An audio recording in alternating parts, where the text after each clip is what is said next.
big one. That is a good one. Wow. How far behind you are. If you can win, you can win.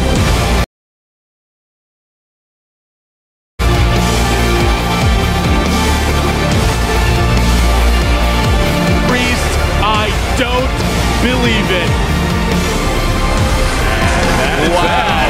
And that's going to do it. A boss takes the series. So crazy. 2 games to 1 to Priest. Wow. I love Priest, man.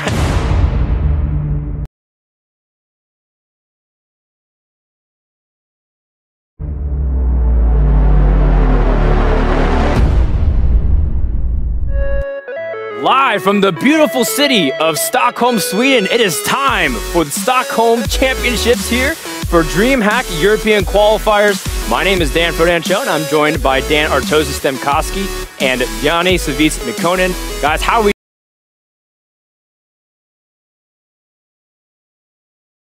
doing on this fine day? Giving me Frodan, here we are, 15 of the best players in the world in the studio today to play on a brand new patch for our enjoyment. Couldn't be doing better. Absolutely.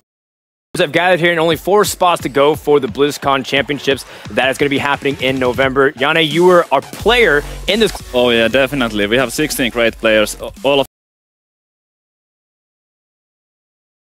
them went through rough qualifications, the qualify known established pros and fresh faces. Absolutely. These players have gone through multiple phases of qualification. There's been months of processes go through it, whether through ladder or tournaments or even the last qualifier where they engaged in the round of 128 Swiss and fought new faces that we're not accustomed to, Artosis. That's right. A lot of these guys you may not have heard of. You know, maybe you sit at home and you watch a bunch of Hearthstone streams and you pay attention to some tournaments,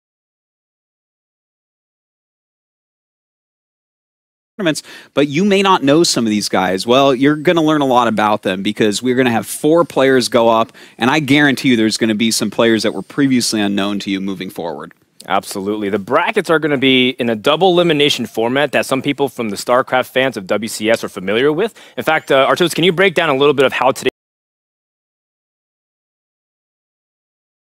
there's in, and it's a double elimination bracket. So that means you have to lose to go up to the top 8, and you know, you're 1 match away from just winning a trip to BlizzCon, which is pretty sick. Absolutely. BlizzCon is going to be a wonderful time. Not only is it festivities and the end of the year celebration, but the World Championships for Hearthstone will be there, and one person who wins the entire thing will earn 100,000, excuse me, US dollars. A lot of chunk of change for some card slinging action, that's for sure. Oh my God. These guys, they've been practicing really hard, like you mentioned, and I'm excited to see what these guys are going to be able to bring. Let's talk a little bit about the players in some of today's games. Savits, who do you have your eye on here to begin things off?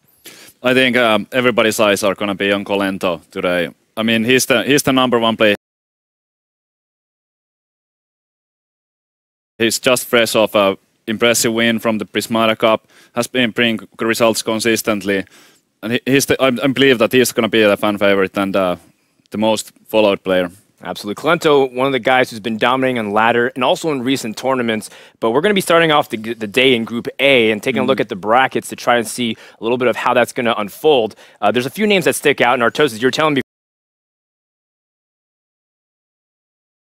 you know, there's just so many great players here. You know, you were talking about Kolento. For me personally, it's Tice. I want to follow Tice through this tournament, see how well he does. This guy is just so consistent. He takes every tournament so seriously, and he's not really a ladder player. So he's someone that I'm really looking at doing a good job. But if we take a look at this first group, Group A, you know, one name that really sticks out here. Kind of been flying under the radar because he doesn't stream, or he didn't used to stream that at all. Now he's been streaming a bit lately, but he has had a lot of success on the ladder consistently every single season. He has been finishing high, and he's one of the 2 players who made it directly to here in Stockholm. That's right. You know, he's having breakout performances online, but can he bring it to the offline competition? I have to kind of admit, there's a lot of new faces here in terms of tournament play in person. And does nerves play a factor into it? We've seen some people mess up a little bit. They can't really think straight because of all the pressure. It does come into play, especially because things are going to ramp up. We're in studio for day number 1 here, but on Friday we're going to be moving over to the Globe. And then going back to the rest of the group here, Number Guy, a teammate of Nyria, it's kind of unfortunate team kill to start things off here. Well, it's unfortunate that they have to play against each other, but Team Innovation has just been killing it, right? They got so many players into the qualifiers, and I'd be very surprised if one of them doesn't actually make it to BlizzCon at this point. Oh yeah, it definitely seems like their chances are going to be good. It's really unfortunate for them to be playing the first match against each other because I would imagine that they have been practicing together.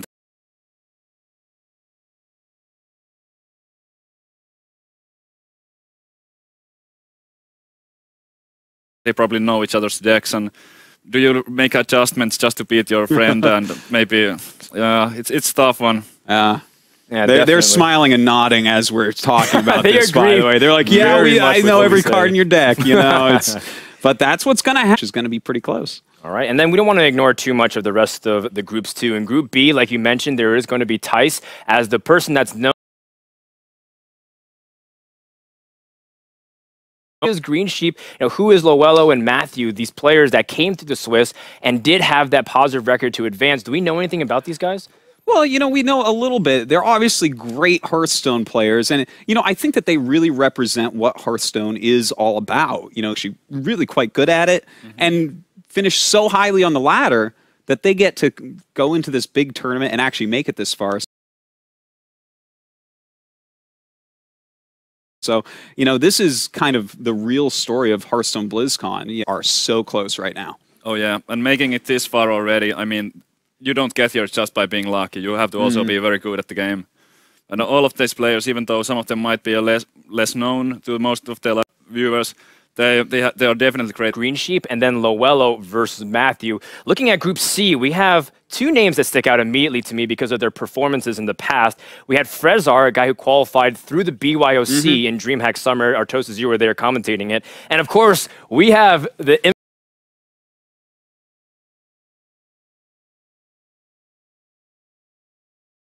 infamous Reynad, the creator of Tempo Storm and the inventor of many decks, so to speak. These are the 2 guys we're looking at, and we can talk about them first off. So, Savitz, you're a person who respects Frezar's play, and you've also faced off against Reynad a lot. Do you feel like they're the 2 clear favorites to advance? Yeah, I would say so. I mean, Frezar, it's impressive that he made it all in qualifiers. That's not an easy task at all. And I've been placing high, beating a lot of known players, so if he was to take down somebody like Reynad, it wouldn't be a big surprise, at least to me. I actually think that Reynad may have a hard time here. He's the only player from North America that's actually qualified for this final stage of the European qualifier here, even a little bit later than all the other players. So I think that that's going to factor in a little bit. I think it's going to be tough for him, even though he crushed those qualifiers online.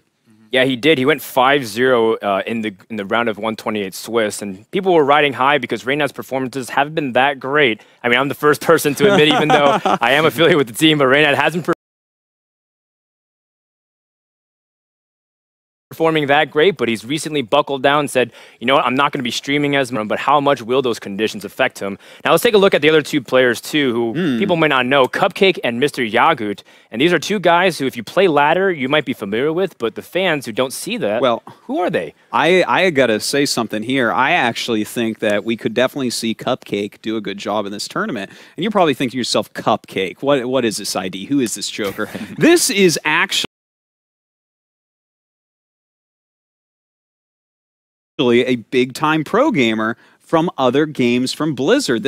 And now here he is just popping up all of a sudden. I didn't even know he was playing Hearthstone. But here he is, and he's someone that has played in more live events than anyone else here. So I am actually looking at Cupcake to possibly get some upsets and go deep. Yeah, that's right. He used to go by the ID Thomas G, and he's played on 2v2 and even 1v1 competitively, winning things like the Samsung European Championship. And that was way long ago for Warcraft 3. Yeah. So some OGs of esports know.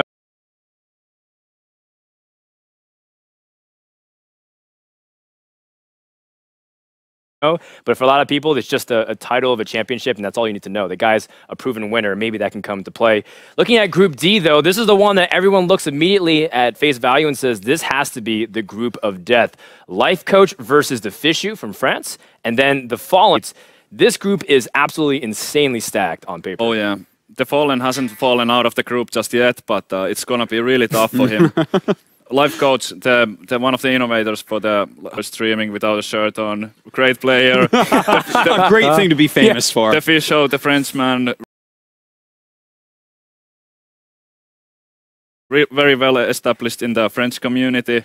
Really somebody who's on my friend list, and I just look up, and he's like always in top 10 on the ladder, and really impressive player.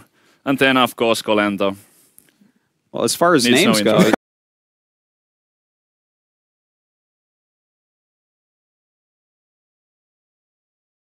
I guess else to be said. That kind of is the group of death if you look at it this way. I know that you've spoken very highly of the Fisho. I got to ask you, who do you... I don't know. They can all hear you. So go ahead. Yeah, they're right over there. Such a tough group that he won't have an easy time. A little great plays and a little bit of luck on some side. Anything can happen. Yeah, that is definitely true. Online qualifier, you could only lose twice, so every single player down at the brackets. But keep in mind, guys, that it is on the live patch that you mentioned, and the metagame has completely been unhinged. People were expecting to come into this with a best of 5. You ban one class, reveal one class, and most likely it will be assigned to Hunter or Hunter counters, right?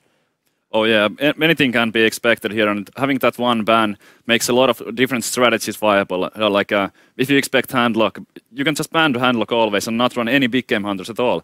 Or like I was talking with Life Coach yesterday, and Life Coach gave you the death stare right there. I don't expect him to bring the stuff, but there's some interesting strategies that can come up with, especially with the ban and the cards that were changed, and yeah. And the thing is, how quickly can you actually come up with as good of decks as you can? Because this patch literally went live like 2 days ago, and these guys all had to travel here. So there's very little actual practice time. You know, I'm sure everyone's been theorizing on it for weeks, trying to figure out what's going to be good, but you know, we're going to see who here prepared the best for this new metagame, who can really see into the future about what decks are going to be the best. That's right. The metagame will be shifting. That's what makes it really exciting, and we want you guys to be excited as well. So hop on your social media and make sure to hashtag Road to BlizzCon and get engaged with other people known for a long time like Colento and Reynad, or some of the unknown guys that you might be rooting for like the Fishu, Cower, Green Sheep, etc. Make sure to stay engaged on social media. And if you want to also promote DreamHack, who's doing a great job putting on the event as well, you can hashtag DHSTHLM14 for DreamHack Stockholm. Our first match of the day will be Nyria versus Number Guy, like we said at the top of the show. A team kill from Team Innovation, which is going to be unfortunate. But at the same time, if they both go through this group, neither of them will be able to face each other to eliminate for top 4. So as much as they're sad to match up here, I think we'll have a great match because it's still playing for the seeding and the opportunity to advance to BlizzCon. Yeah, and how he's he's doing so well. He actually got the direct seed here, always on top of the ladder, doing so well in these tournaments recently. Number Guy we haven't talked about quite as much, but Number Guy is my type of guy. You know, I was reading Monk's interview of him on Liquid Hearth, and this guy actually practices hardcore, like 6 to 10 hours a day with very specific practice, and you can. Right, the match will be brought to you by Artosis and Savit. So, guys, the selection screen is available right now, so go ahead and talk about it and have fun. Oh, wow. Thank you, Frodan. Look at this. The first thing that caught my eye is that there is a hunter.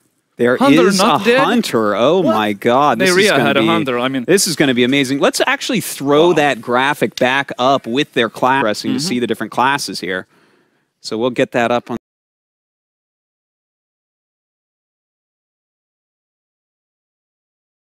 screen in just a moment, and there we have it. Okay, so Nyria is playing a druid, a warlock, a priest, and a hunter. Oh yeah, That's an interesting The lineup. Hunter is blowing my mind. The other side is, Number Guy, this feels a bit a Warlock, a Rogue, and a Priest. Oh yeah. Both of the players bringing Druid and Warlock, but actually they still have and Priest also. So there's only one different class. So they might be, because they are teammates and they have been practicing to get card for card. You never know. Yeah. But they might bring some surprises, maybe to try to caught the other guy off guard and stuff. But well, just so you guys know, we actually don't get the deck list, so we're going to know exactly how much you guys know. We're going to just kind of watch as we see it, and wow, look at that. Okay, so it's going to be a handlock opener here for Number Guy, going up against Token Druid, no doubt, with that Power of the Wild, Savits. Wow. Okay, so in the Druid, that can completely swing the game. Yeah, that is quite true. Well, let's take a look at actual starting hands here. We do have the Mountain Giant for handlock. And over on this other side, oh, he has a big game Hunter. Look at that. There it is. Yeah. All right, so this is gonna be interesting, because the game is suddenly, just with that one card, it's gonna be a lot easier for the Druid. Yeah, no doubt about that. Who would you? I think the Druid has the advantage because of the big game Hunter, but it's not gonna be easy. The Warlock hand seems a bit slow, but there is one Soulfire in there. It's all about the early aggression now, and how much damage can the Druid push in before the AoE happens. Well, looks like he is going to open up with an Earthen Ring here. That's an interesting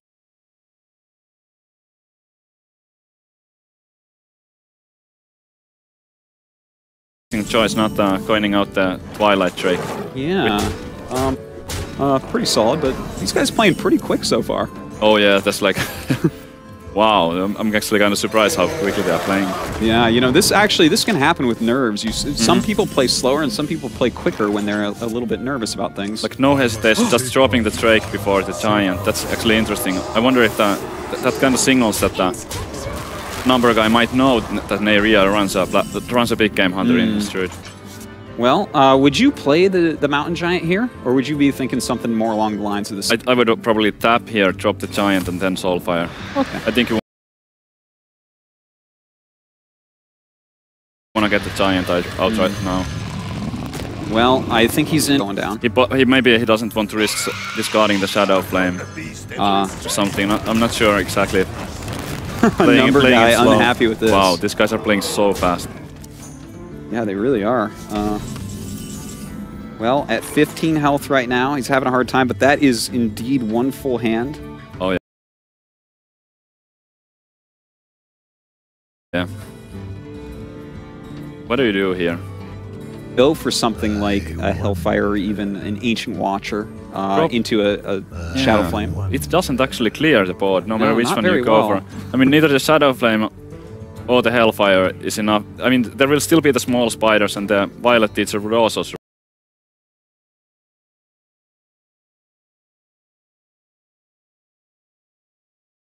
survive. Do you think he should just be setting up a taunt then? I mean, the Soulfire first. Okay. Well, interesting. He does throw down that Sludge Belcher.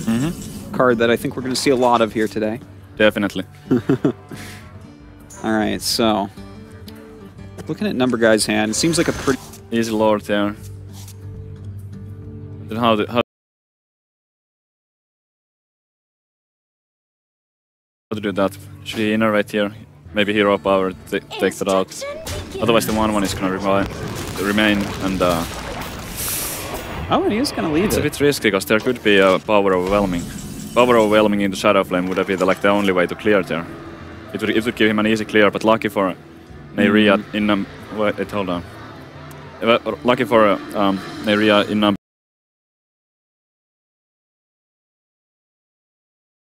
Guy doesn't have the Power Overwhelming. He does have the Shadow Flame, but no power. Here, right? You're at 15 life. You don't have any Giants in hand. Mostly you just have Taunt Givers and whatnot. This is so tough. It's really rough. You have to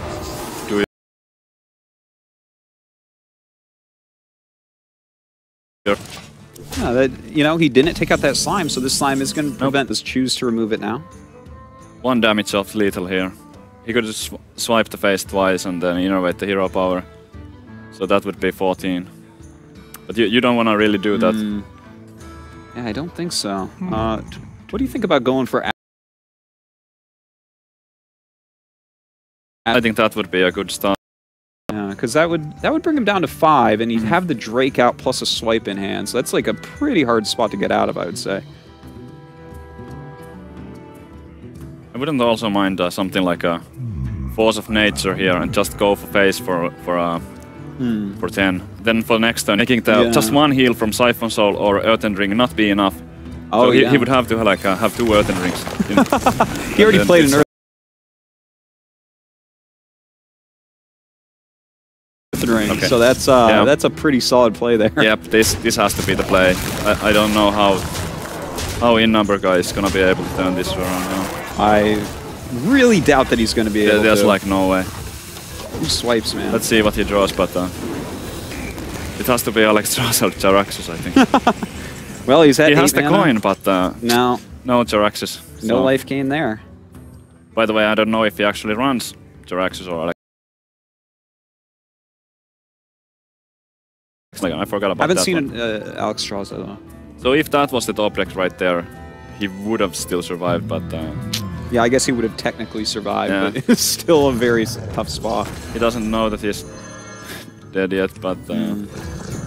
yeah, does as good of a defensive play as he can. He knows he's dead. Well, not gonna...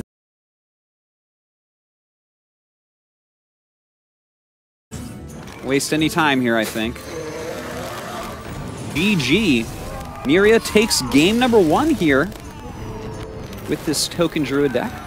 Now, the first thing I want to jump in and talk about with you here is the fact that we just saw Handlock against Token Druid. We were talking a lot before, and everyone seems to agree that Handlock is probably going to be a very popular deck at this tournament.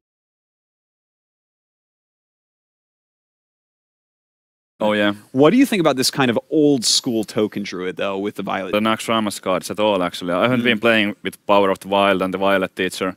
And, yeah, I can imagine that it could work. And it was interesting that he did have the Big Game Hunter here. And it's in most matchups, it's pretty bad. But he got it here. He matched up his Druid with the Big Game Hunter against Handlock in game 1. Got a win with a little bit of help from the... Yeah. Well, it looks like we're going to go into the next game here, and I see a Prep and I see a Leroy. I thought there was a patch.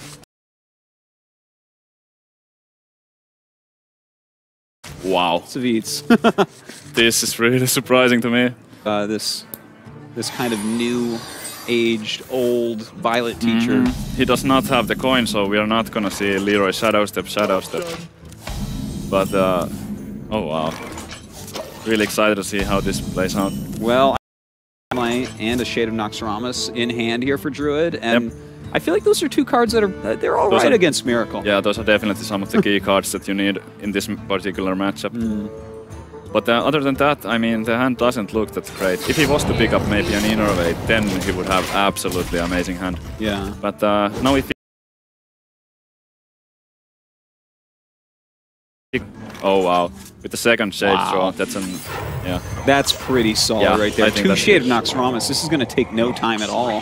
Neria off to an insanely good start.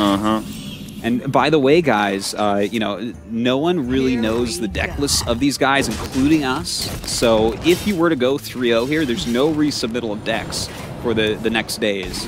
That's a big advantage. It's so interesting to me seeing like the cards that Neria is not. Much more like we didn't see those shades. We didn't see those Spectral Knights. I think Number Guy is feeling a little bit sad right now. Definitely. I mean, now seeing the Deadly Point, Neria might be feeling that.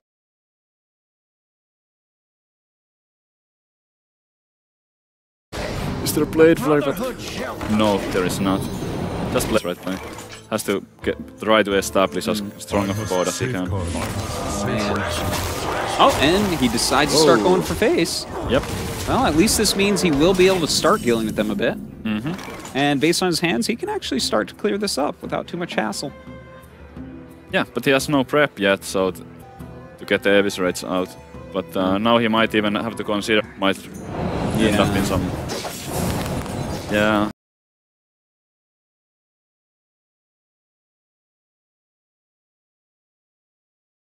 It's probably the right way to do it, but it doesn't feel right. No.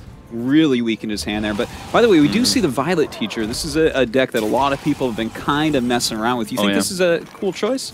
Yeah, I think I was questioning the Violet Teacher a bit when I saw it the first time, but I have seen people do well with it. And it's Cold Blood and stuff like that. We don't know if this particular rogue deck runs those, but Violet Teacher definitely is viable. Well, right now we do have this hand. He just doesn't have any spells left. No. This is so rough when something like this happens. It was really brutal that he had to cast the spells without the Auctioneer. God, what do you even go for here? Are you going to like Gajazon Eviscerate just to try to get a bit deeper? He only has 6 mana, so he can't do that just yet. Yeah. But no. My math is really good. He should probably hold on to the last spell. I mean, he should just done it last turn. Yeah. I think you just drop the Blood Mage for a draw and the Violet Teacher, then just clear off the... Oh, doesn't want to use this dagger yet. That's interesting. He might be saving that for a Blade Fury. Has to be that, yeah. I don't see any other reason, really. Right, well... Neria really in a good spot here. Has so many options to work with. You think he should be clearing or going for face here, Sabitz? The Blood Mage are gonna hurt too much, so no matter what happens here, the Blood Mage has to die. But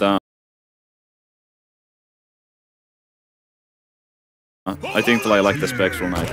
Yeah. I think this is a solid play. Yeah, that's probably the right course of action.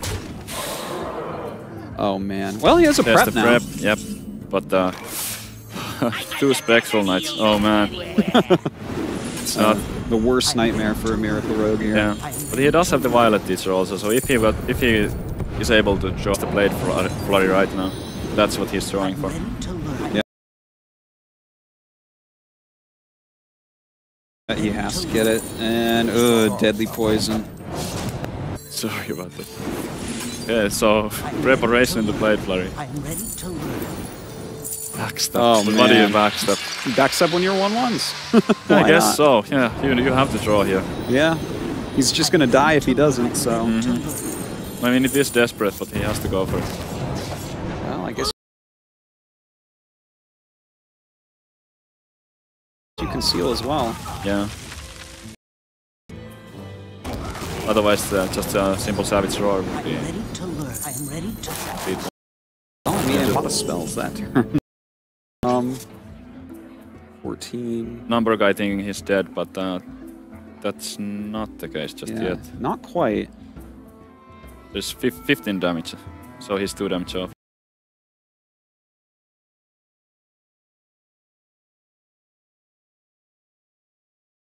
Let's see. This actually looks kind of scary if you. It is a if little bit. Neria. We know that number guy's hand isn't that great. It's actually too slow to kill him next turn. I mean, most likely. But what do you think he's considering here? You think like maybe Azure into a Draking into a swipe? Yeah, yeah. I think that's the choice. I think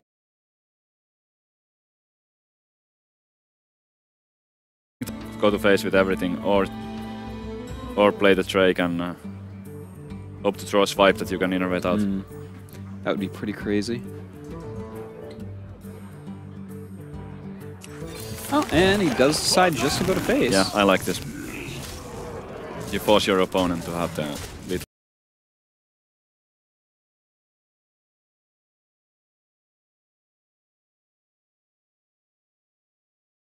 Get him down. Yeah. I mean, why hold on to the innervate at this point? Yeah. Well, let's see what number guy gets. Is there any way out of this for him? No, well, not with a Violet Teacher, that's for sure. No, he can't even cast. He can't even get some of us and stuff like that the hard way. So he has 10. How much damage does he have on the board? He has there's 15 damage on the board right now. But I mean, the only way to draw is the Drake. And then you have only 3. Oh, well, there is one prep. But This is teasing him at this point. yeah. Oh, he should have. Oh, wow. Wow, can he get another one? That would be kind of crazy. Oh my! No, but no, that doesn't doesn't do it. actually help. Yeah, unfortunately. Wow. Wow, that It is a cleared pretty the sick board, turn but, right there. 2 HP. Oh man, if he actually got another Cold Blood or an Eviscerate.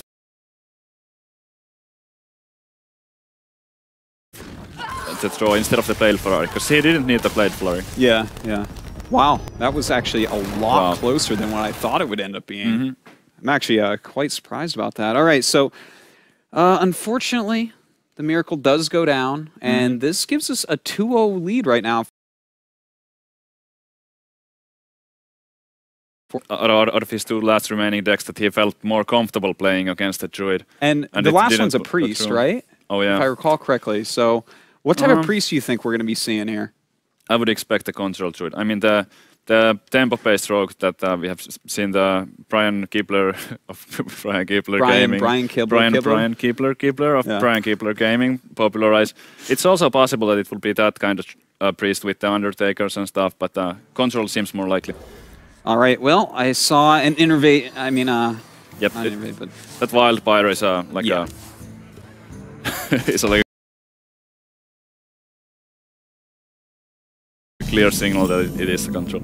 all right. Well, I mean, this has potential to do some work. You know, you get a really great draw with priest, and, and you can make. So 2 innervates, big game hunt. Yeah, not the best hand that I've seen. Yeah, it's a bit rough. I mean, it's kind of, in a way, it's nice, but there's also the force of nature. Like, his plays are really limited. Well, all right. So let's take a look at this hand for the priest player here. I wonder. Would you consider playing this pyro? Do you really need the pyro against this deck? Actually not that familiar with the matchup. I would probably drop it here, because Hero Power doesn't do anything. Yeah.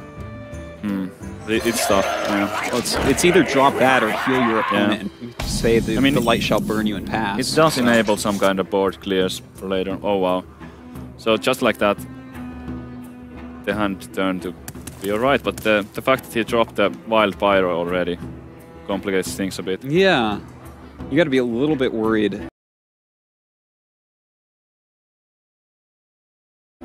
about playing the Violet Teacher out and getting some tokens, because it can be removed just so. And just like another one, or maybe yeah, a lot of spells that just clear the 1/1s easily. The fact that there is a Violet Teacher, I mean, that might have been in a way that a good reason to hold on to the Wild Pyro also, and just wait to drop it after there is 1/1s to clear.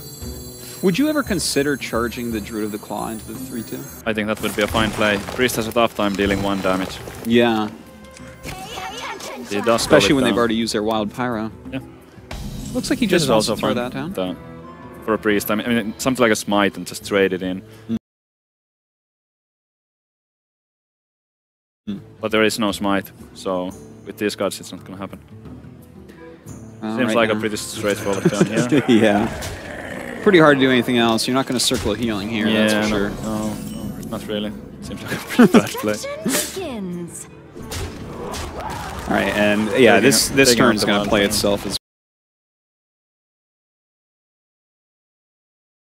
well. Yep. It's kind of clearing this board out. It's interesting. I think that's a good play. What do you think about why Shadow not? Madness here? Yeah, that's what is going to Yeah. happen. Just run that in first, so... Yeah, that would be pretty funny if he did it. Yeah. Right? Give him back his Violet Teacher. That would have been a mistake. All right, so you know what? He's dealt with all these early threats well enough so far. Not the Number guy happy to see the spider, because he has a Cabal in his hand. But does he draw a play for this then? Oh, that's the perfect wow. card. That's the perfect card right now.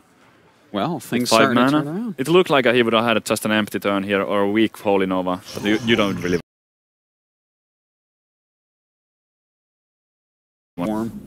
That was a good draw.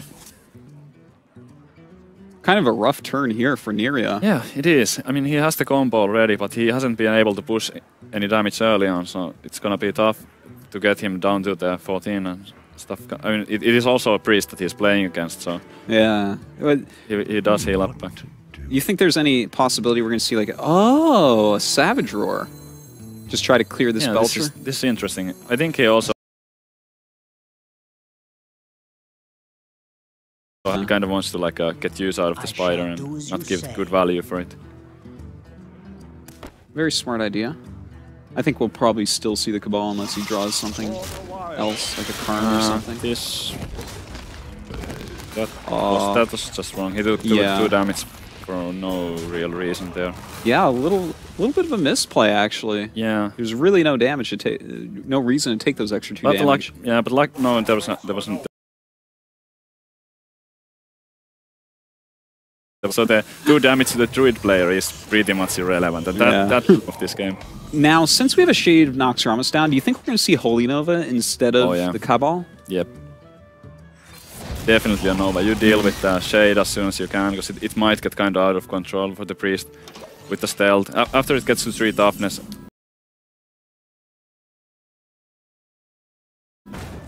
Well, that has to be one of the scariest things in the whole world for a Priest player. For sure. That's 4 attack, 6 health, and it can't be targeted. So he's probably going to draw 2 cards out of this, I would imagine. Well, you don't want to leave it at 4-5. Pretty easy to kill. There's an Arcanine, so now he might be thinking, wait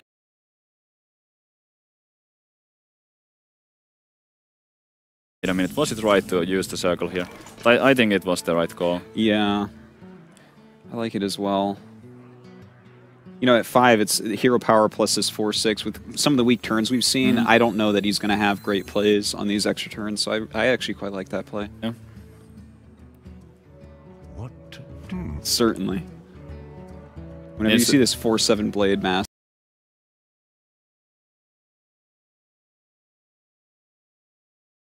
fit here at all. I think this is going to come down to how quickly can I draw an Agent of Lore to get more cards. So if he doesn't draw it in time, I think that number guy is going to be able to take this one. it does look like it at the moment. Spectral Knight going to try to do a little bit of work here. May as well take out this 1-3, I would say. I mean, is there any benefit in going to face? Because he's going to be able to draw so many cards if you do. Not that much. 9. So it's like a... Yeah.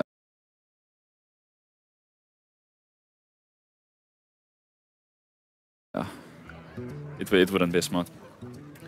Well, right now he's got a few decisions to make here. He does have this 4-7 he can run into someone and then heal up if he likes. Of course, he does have the Arcanine as well, so can just use that plus hero power. Yep. Those seem to be the options. You don't...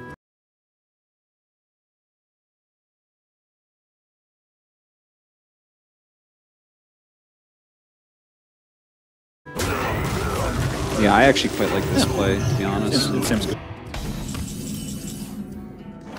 Wrath. Yeah, I think you have to start. Yeah, you have to Wrath for 1 to start things off. It has to draw more cards.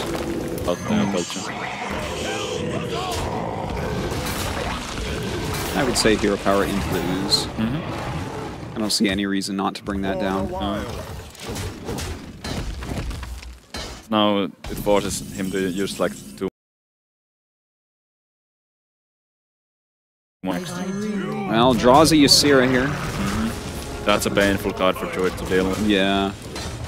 Well, you know, he's got the combo in hand. I guess he could use the entire thing to kill her.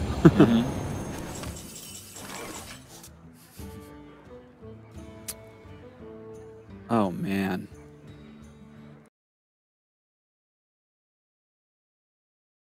Power in the shade and tries to clear as much as possible. Does he just concede? What does he do here, Savitz? The silence doesn't really help that much. I think he has to just be taking risks that, and try to hope to like draw fast. Yeah, this is what I would do also. I mean, if the cards were even or something, then maybe the silence would be fine. But in this situation, he's so far behind.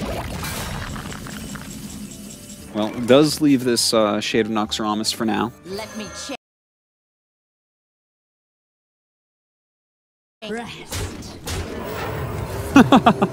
And for good measure goes up to 30 health.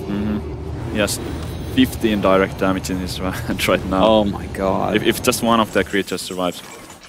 Definitely a much There's like happier a- look on yeah. Number Guy's face right now than Oh yeah, previous games. just look at him, all smiles, and since it's his teammate that he's playing against. I think that's the most important time to go for the BM finish. Really? Yeah, against teammates, absolutely. No, doesn't go for it. No. Instead, just does kill him off. And all right, we have ourselves a match here,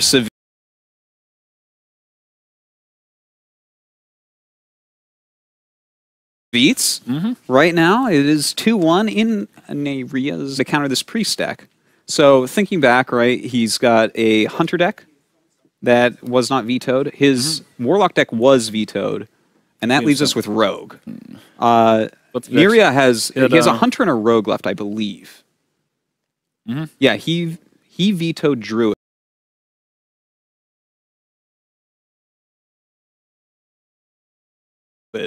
And then Number Guy vetoed Warlock. So what does he go with? Does he go with the Hunter deck? Matter which one he goes first with. So he could also like be bringing his the deck that he thinks is the weaker one to kind of like get more information to just like execute it better with the last one. Yeah. Because the score here, if he wins 3-1 or 3-2, that's actually not important. Well, oh, okay. I miscalled that. He has a priest deck here, not the rogue. Except that Nyria brought a hunter instead of the rogue. Yeah. Okay. Really kind of interesting choice there as well. I have to talk to him about that a bit later. But priest versus priest. Guys, get yourself a cup of tea and a sandwich. This could take a bit. Oftentimes going to fatigue. What do you look to do in a priest versus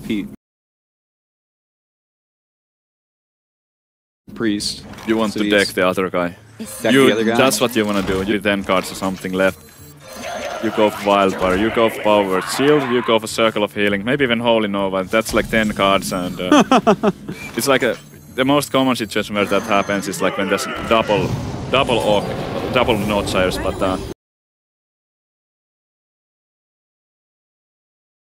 these players are too good to play two Noteshires at the same time. But you can actually do that even with just one of those cards on the other side of the. Yeah. All right, so right now we do have this ridiculous setup for Number Guy. All right, he got the dream, right? Yeah. We just saw him. But a heads up play from Neiria playing the. Do it and wait with it, but here he can take out the Noteshire. Tough situation at the moment. With this 4-7, I feel like it's just going to continually clear everything. Yep, that's not going anywhere. Going up to 5 health there. Ugh. I guess he could actually cast 2 spells and take this out. Yeah. He can use his Power Shield and Thought Steal. Pretty sure he's gonna do just that. Yeah. He has an opportunity here to take that out and not going with the Thought Steal too. Yeah, I kind of like the Thought Steal play just a little bit. The thing is, if you do the Northshire play, I guess you're going to actually draw 2 cards because she's going to take a damage, and you could heal the Pyro, and then heal the next turn on the Northshire. So.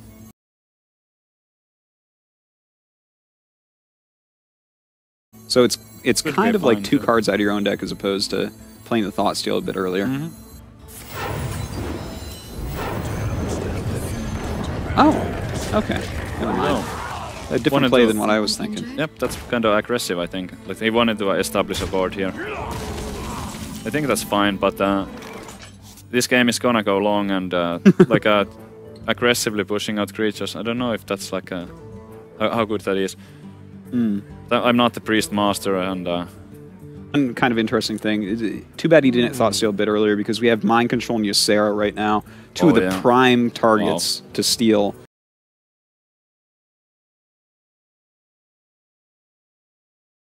in the hand of Number Guy.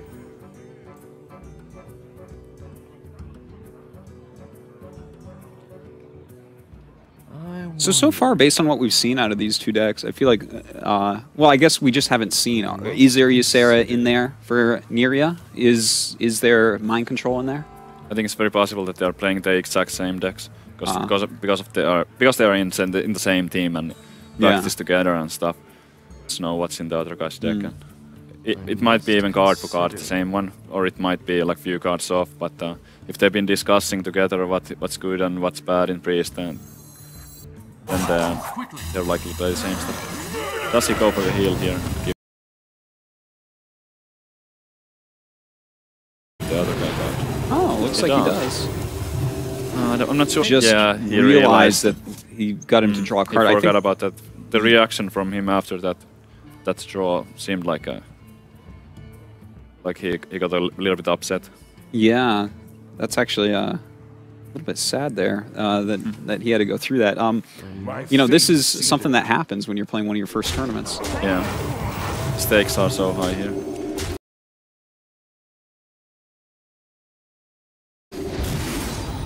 Well, he does take out this Blade Master, gets to draw a card off of it as well, and pump up his... oh god, the Northshire Cleric being stolen here. Mm-hmm. There it goes. So, is it too early for the Sylvanas? God, I guess you could use the Holy Fire to take out the 4/5. I don't really like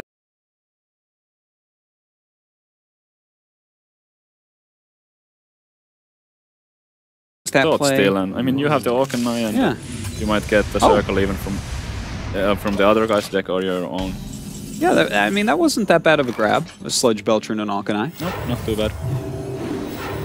Belcher is the prime target for Shadow Madness if that's what is being played, but and start going to face a little bit. Really great board position here for a Number Guy. Definitely. You know, I thought he was going to lose 0-3 at one point, and look at this. He's coming back. Right now, he's definitely lean, but ooh, that's a nice Shadow draw. Madness. So, how do you do it? Doesn't seem like it would be the time just yet. Shadow Madness. Yeah, attack, it doesn't. Face, silence. Wow, the plays. The plays. It's so. I knew you'd like that one. Yeah.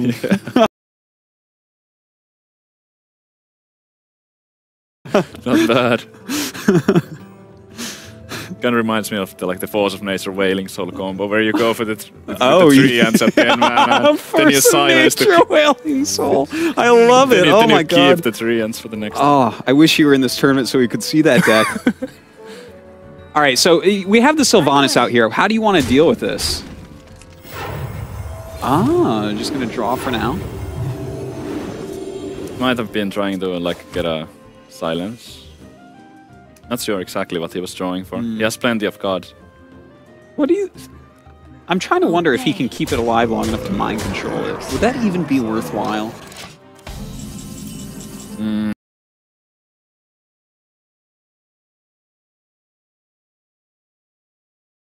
Okay. So... He does have the Shadow Madness.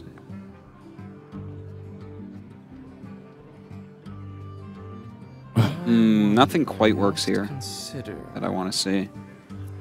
Like, he could steal the 1/3, but I don't see that being all that useful.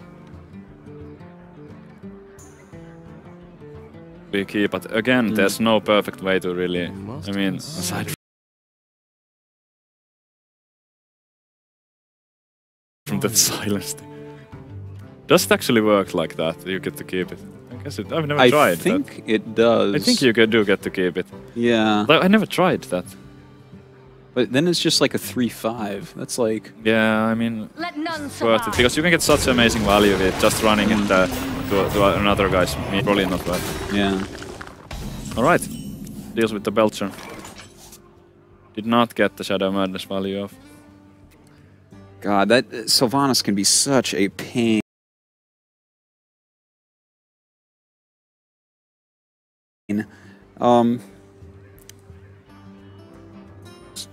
Does Neyria have 10 mana next turn? Because if Neyria has only 9 mana next turn, I think this would be a really good time to drop the Ysera. I can't quite see it from here. I think he has 9 next turn. Okay, so then I'm I would pretty actually... sure Number Guy went first. I would love to see a Ysera here then, because he has his... And even if he But had what 10 if he mana, steals it? he has a mind control of his own.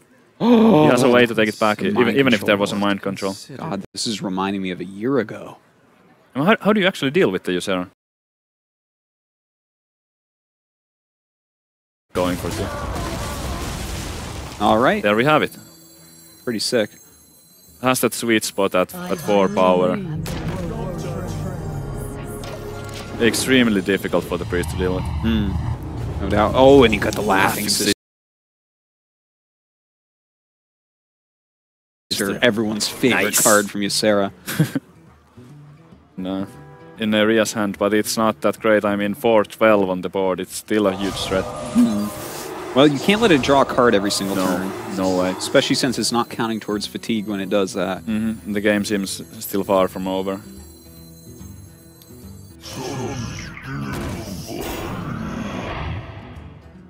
God, do you ping it and go to face with the 3-4? Like, You could do much, I think. Yeah, I like this play. You could have also dropped another Orc, and I just getting those out of the hand. He has 3.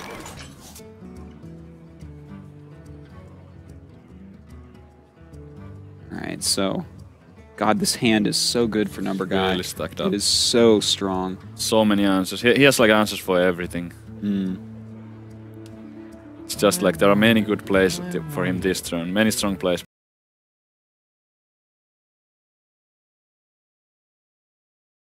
I feel like a Holy Fire maybe on this Belcher. Clean up the 1-2.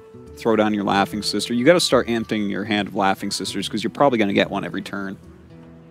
Yeah. Yeah, I guess that could work. Do you want to hold on to the Holy Fire for now? Save it. I mean, he could also play some... Can I maybe? Oh, okay. Never mind. I wasn't expecting that. Actually, but Me neither, nice but it's not bad. I mean, it might have been like a more clean way to execute that. But I mean, his user could have taken less damage, I believe, if he went for the... I'm not sure. So here, finally getting some value out of the Shadow Man. Yeah, he could Holy Fire plus steal this and just clear the board. Yep. Oh, no, just wants to...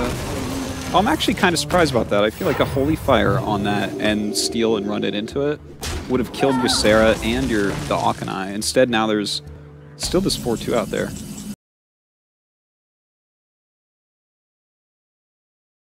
The board. I think that was an okay play.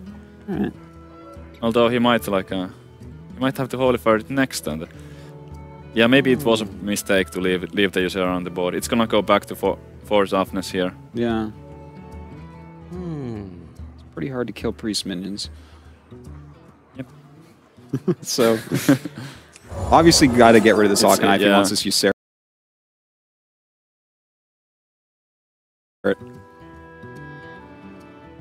What else? You don't really want to mind control that. You can't mind control that. No, if he mind controls that, I am going to lose my mind. I think Holy Fire is the right play here, Holy Fire, go face, and then maybe heal the Ysera and go Wildfire or... I wouldn't mind Wildfire there. I would have probably dropped it too. It seems unlikely that there would be like a massive...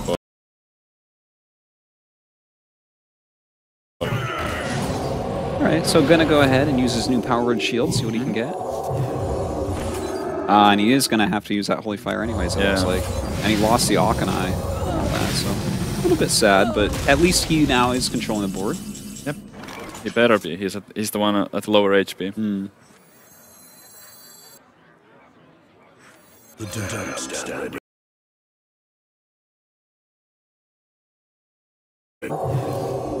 see. God stealing? The Cleric is pretty dead, I think. At this point, yeah. I would love to see how many cards the players have left. It looks like there's not all that many. No, it has to be there's getting 10 cards. Okay, no, so Okay. there are still quite a bit left. Never mind. Ooh, Thought Steal's a Thought Steal. Let's see if he can do it again. Infinite value. Just gets like 20 Arcanized out of the deck over the course of a couple turns. How many Arcanized is that now? Didn't he get like an Arcanine with the... Oh, which one was it? Ah, Priests. I wonder. It's been a lot of Arcanized anyway. I must consider. Well, he's got a lot of math to do here. Can't quite get rid of this really annoying Laughing Sister. I like this play. Let your Sludge Belcher be out there. Just kind of work on your board.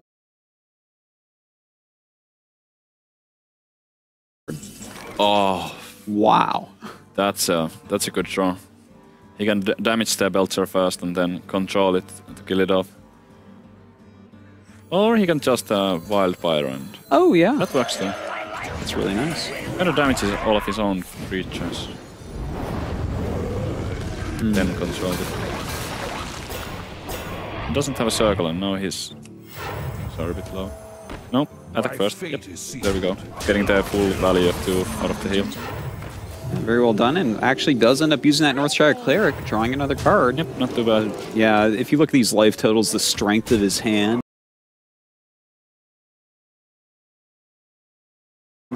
I don't think it matters at all that he's drawing these extra cards. He's not going to die of fatigue. No. This game's going to end well before that. No, it seems unlikely. 9 cards. Thought Steals. Ooh. At this point, the Thought Steal was almost like a circle of healing or bad. Yeah. This would be the way to clear the board, but now he's kind of fighting from behind. I mean, this is already down to 14. There's no way to heal up more than 2 from the hero power. Did Neria already use both of his circles? Because he could drop the Northshire Cleric, heal one of his opponent's minions, and hopefully draw into it. Because at this point, this board is way too scary. It's a bit confusing me to having 2 priests, so it's a little bit more difficult to remember what these guys have exactly played. Alright, so he goes with the Arcanine anyway. Looking at 8 damage, so might be...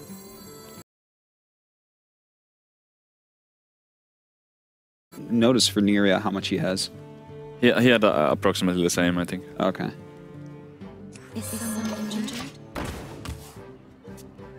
Neria unhappy with that turn for sure. Yep. And the situation of the game. My fate is sealed. Alright, so Nyria with 9 cards. Number.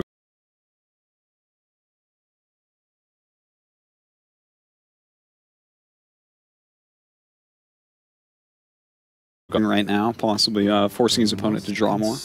Yeah, but he doesn't have the tools for it. Let's skill off the opponents. Wonder if that was intended, giving the card to his opponent. Like, he looked at it several times before he did it, so I think it has to have been on purpose here. Kills his own. Alright, clears Just to make sure that he won't be decked.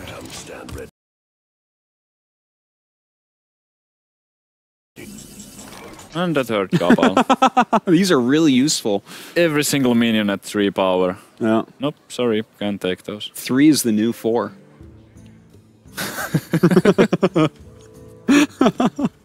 Gotta be playing those Shadowward Pains. Oh yeah.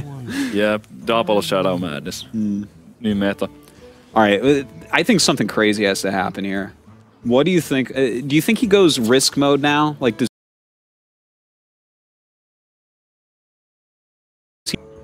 because I'm not sure which spells really can and cannot target you on Sylvanas, but I know this one can. Yeah, I mean, I think there's too many bad targets for it. I mean, only the Belcher. If you could guarantee that you would get the Belcher, then I think it would be okay.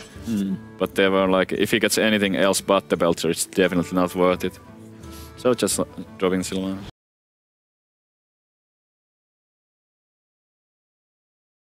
Well, you know, he does have the Shadowward Death, so he can take that out, but his life total is so low at this point, I don't know if any of this matters. That is not what he was looking for.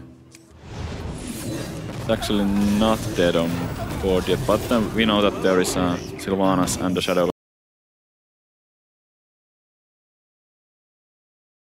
Wow. So number guy ties it up. I can't even believe it. Gonna bring it to the final game. And I guess we get to see if that Hunter deck was a mistake or not. I'm really excited to see that one. Yeah. I mean, how do you even build it right now? How do I you don't know. make And up in for fact, that? you know what? I'm going to turn that Lost question around on you, Janne. How do you build it? If you had to bring a Hunter deck to this tournament, what would you... Really aggressive. You Death don't Rattle have an Hunter. easy way to draw more cards anyway when it gets to the late game. So in late game against classes that can maybe heal up or draw more than you are always in trouble. So the way to build it would be like hyper aggressive and just hope to get a good 1, 2, 3, 4 draw.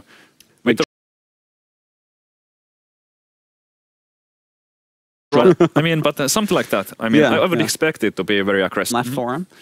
So we'll see how that works out for him. I'm really excited to see what it is. Yeah, me too. I was on the ladder this morning. There definitely are still some hunters running around. Do you think there's any chance he has the buzzard in the deck? No. I don't either. No way. Well, I mean, when do you have the time to play that? you don't. With that Leopardome, Here we we can see. see that this is, in fact, going to be a pretty aggro Yep. Hunter deck. Does have the Eagle Horn Bow, which is pretty nice. Hunter's Mark. We'll see if this actually is something that comes into play, you know, if there is a quick Injured Blade Master or something like that, like we do see here. Could be useful. Wow. Arcane Golem! So I think it's safe to say that it's going to be the hyper aggressive version now. I would say so. I don't think you're going for the late game with Arcane.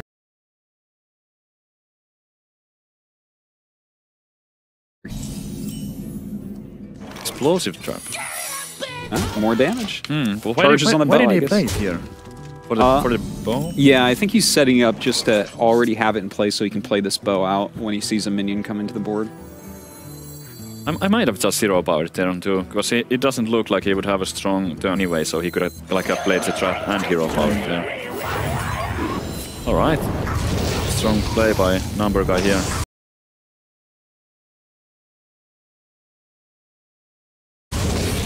Yeah. Here's the board and has that. Both the cleric and the wildfire. Well, let's see here. He does have that Eagle Horn Bow. I really expect that to go down here, Yeah. but Seems like that playing the trap early on ended up working out really well for him. Definitely better than waiting with it. I bet he can guess what trap that. Oof. All right, so he does play it out, and a Dark Cultist does come down. Wildfire got burned down. Right. This is not really boding well. I'm watching these hand sizes and whatnot. It seems pretty tough right now. Yeah. Would you consider Hunter's marking this?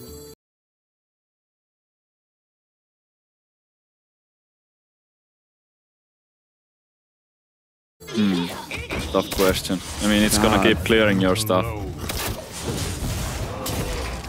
Yeah, I mean, I guess the Leopardome just turns into a Dennis of sorts, you know, just going to the face once it gets cleaned up here. Yeah. My fate is sealed.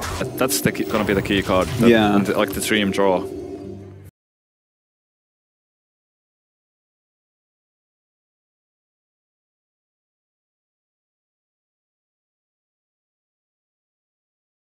Large spells, so I think he can stabilize, but... Also Leok, that's pretty rough. But lucky for him... Or well, maybe luck is the worst turn, so there won't be a Cabal on it just yet. Well, he could kill him off with the Holy Nova. Heals him up too. Doesn't choose to do that. Don't stand. My fate is sealed. Placed a bit slower. See, he wanted to leave that on the board because he has the Cabal, so it's like a...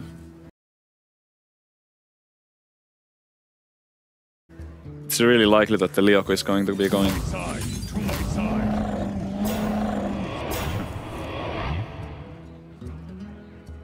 I mean, I think at this point you just keep going to face, Yeah, right? I don't know. I don't think I would agree like clearing to- anything right mean- now. but it's kind of tough. I mean, he's expecting the Cabal here for sure. It's still not gonna work out because the probably have to Dark Hunter's Cultist Mark is gonna that. have a easy... you gotta Hunter's Mark here and probably even kill it with the bow. Yeah. Because otherwise your Misha is just gonna die to the Cultist. the buffed cultist from the Leok. Yeah. Good play here. Good player, definitely thinking about the Cabal. How badly it would Well, he had 3 in his hand in that other game, so he knows, man. Oh yeah. Great play here. Not bad. He knows Injured Blade Master really sad. This was to be expected. I mean, that's just what happened.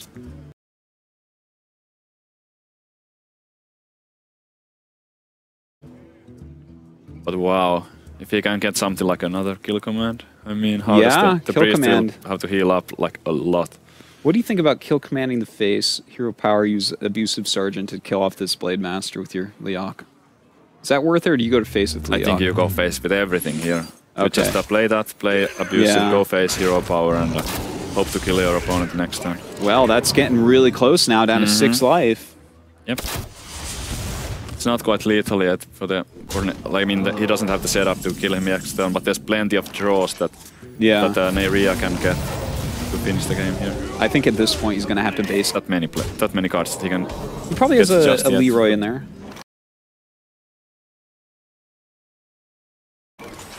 Wait, that's not enough. 7, 8, 9 damage. Oh my god. 2, 3. Oh, this is getting so close right now. He can heal up to 7, and we have 6 damage. So tense. Oh, but that's a good draw. Heal. It's not the one you wanted, though. Holy Fire is what you really want. Belzer would have also been better. Okay. That's still decent. Keeps him alive. Or does it?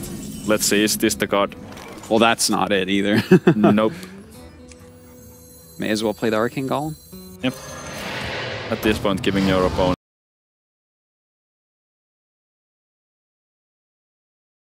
one mana crystal is not a problem. Outward Shield? Yeah, you start with that and hope to get some kind of heal. Holy Fire. That's heal or lethal. Yeah. I mean, Thought Seal is wow. You could actually like. I think there's like a bunch of draws that he could like Thought Steal for lethal. Yeah. Not that many, but. Yeah, you may as well Thought Steal. Leroy and. Yeah. I don't see why not. Like lethal, unfortunately. No, it would still be one off. So for 2. Should be a good one. Because I really doubt Neyria is playing any flares. Is there a way to like secure the game in 2 turns? No. Oh wow, this is getting so close. Oh man. I think that right now there's so many cards. I think Neyria has like more cards to win with than not to win with.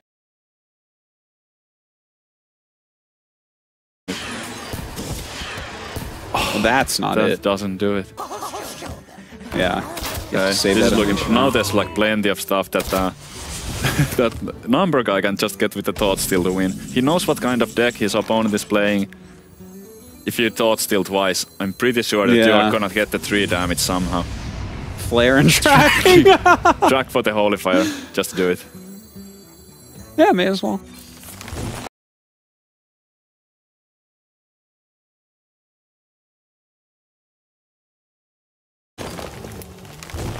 No, that's not it. That's all blanks. These are all kind of useless. Yeah. At this point. I would never. I don't know if I like this. What I think I would have Thought Stealed actually over that, because rolling a Huffer. Yeah, and if he's gonna heal himself, then he definitely should have done the.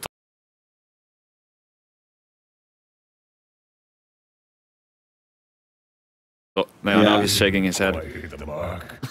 He's like, why didn't I now and gets like a kill command? He's gonna be so sad. And he's thinking about also, he's like, well, do I Belcher here? If he kills this 2/2, probably an explosive trap that pops up. This is really tough if you know. Oh my god, this is brutal. He still should do the Thought Steal. It feels bad. Classic. Okay, well, another second. He wouldn't have that, at least from there. If he got like a kill command from that Thought Steal and then end up losing the game, that would have been just a deal. Okay. Yeah.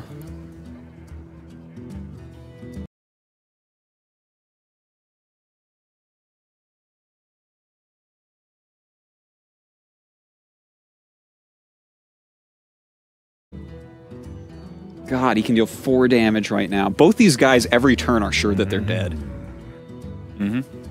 By the way, there's kind of... No, wait. Is it explosives? Oh, it is a freezing. Okay. Alive, but... Mind control. Okay, tracking. Let's go. There's like a... Well, I don't. Maybe I should go back to the last turn. It was just a mistake. The number guy has to get past it right there. Track for the Holy Fire. Yes, there it is. And there it is. And that is a win no matter what right there. Yep. Wow. And number guy actually going to come back and beat Neria after going down 0-2. Coming back 3-0 with Priest. Not bad. No, certainly not. I was like, oh, wow, you might 3-0 here. And how did you think about this like crazy comeback victory for number guy? I think it makes sense. You know, Innovation, they're a team that says Priest is very good. I got a chance to chat with number guy, and he says he's very confident. And even though he's a little bit nervous, he's very confident in his skills, even in particular with the Priest class. So I thought he did well. And the kid's 17, he's still got some skills. Yeah, certainly does. I feel like we did see some nerves there, though. You're someone who's played in so many turns at this point. Did you feel the same? Yeah, he definitely had nerves kick in on the, especially on the last game. Playing the Flare before he killed the Mad Scientist, playing the Thought still last. I mean, knowing how aggressive the Hunter deck, the last Thought still. There's probably like a 50-50 to just get the lethal with the second Thought. He played the series really well. Yeah, very impressive. And I'm very excited to see if number guy can continue it. Also, a little disappointed to see Nyria drop to the losers bracket of his group so early. But at the same time, he's not out yet. It's just the first match of the Group A, and we'll have more. I'm also curious to see what some of the other players think. And we here at the European World Championships want to talk to some of the players and get to know them a little better. I saw Frezar watching closely. There you go. Here's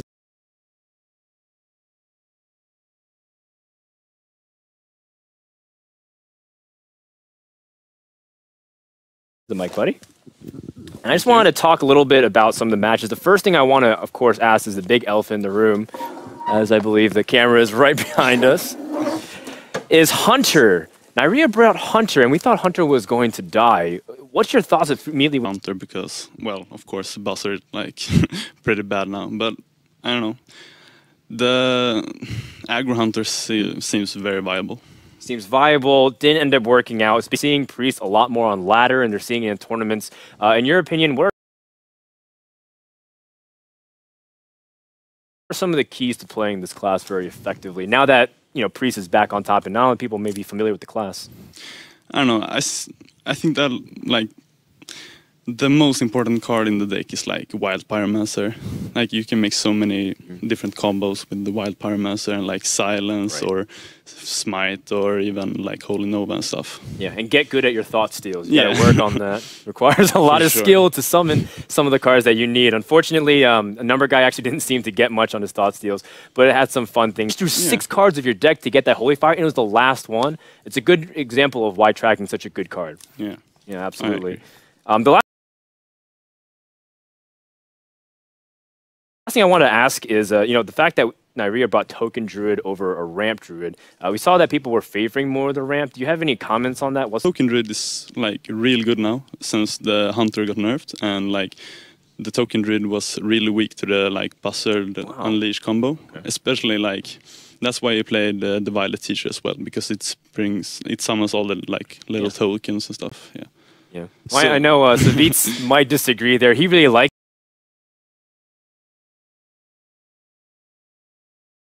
Now that Buzzard doesn't allow you to draw, maybe it is more viable because of that. Well, Frezar, that's pretty much all the questions. Did you like the series overall? Did you expect that to go that way, that number guy would take out Nyria 3-2? Definitely not. I thought like Nyria was going to do a hella series, like especially since that first game where he had the Keeper and the Big Game Hunter versus the Handlock. All right, so a surprise to start things off here in the European Regionals. Thank you, Frezar, and good luck.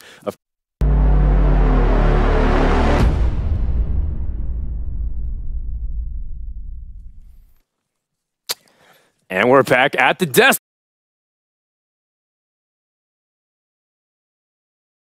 Look at that. And we're joined right now by Number Guy. Congratulations. I didn't bring the microphone. There you go. So Number Guy, congratulations. So the first thing is I want to ask you is how are you feeling right now? Because this is the first competition that you've been to. You're still kind of new face on the scene. It must be a little bit nerve-wracking as a 17-year-old kid coming up here. There's plenty of people who are older than you. Yeah, I was very nervous, and I also think you could see that in my plays, especially in the last match, the Priest versus Hunter, which is actually a pretty difficult match to play, both from the Priest side and from the Hunter side.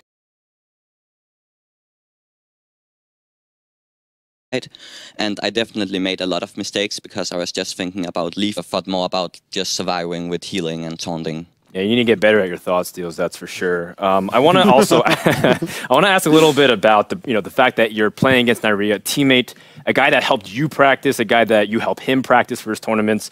Was there any next level plays or any kind of the fact that you guys? Well, I didn't treat him as just another opponent because I treated him as the best player because I think he's the best player, the player I feared the most, not only in my group but out of all of the players. So I definitely did a lot of Priest versus Priest practice because I was pretty sure that we were going to play that matchup, and I was also pretty sure that the winner of that matchup probably would take the series. I didn't expect the token druid. I was very surprised. Surprise all of us. Yeah, and it really took me off guard, and I think that's why it was so close. Yeah, well, you responded pretty well and able to eke out the series. Guys, do you have any questions for Number Guy? I want to know who are on your team because obviously you have so many players actually competing. Who designed that Priest deck?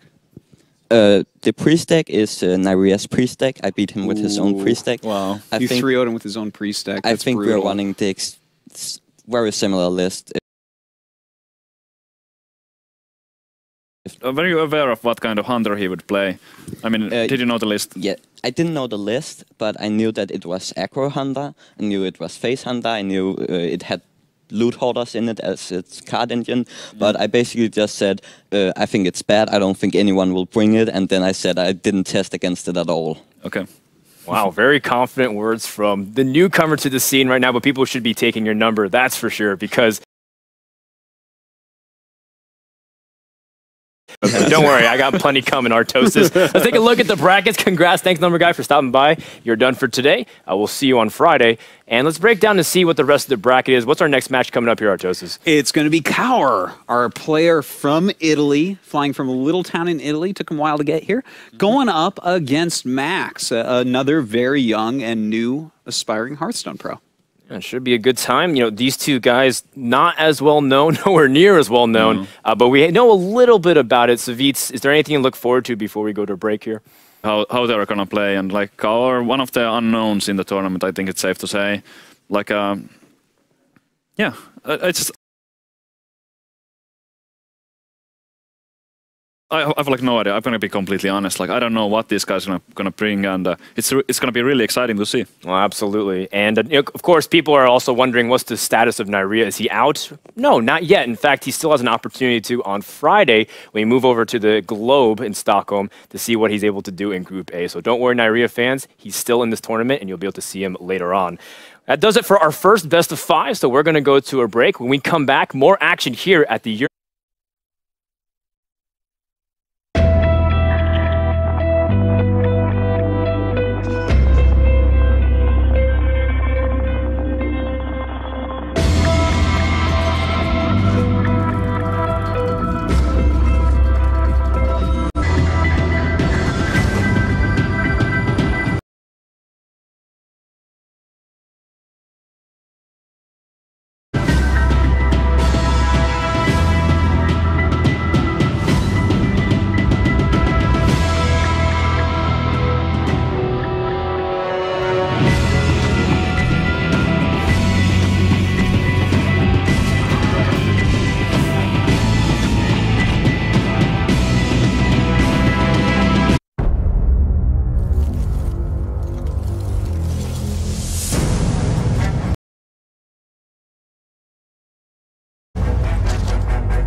one. That is a good one. Wow. Wowee. And this is why you never quit no matter how far behind you are. If you can win, you can win.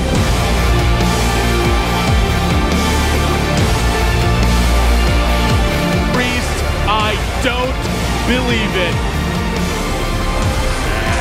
Wow. And that's going to do it. A boss takes the series. So crazy. 2 games to 1 to Priest. Wow. I love Priest, man.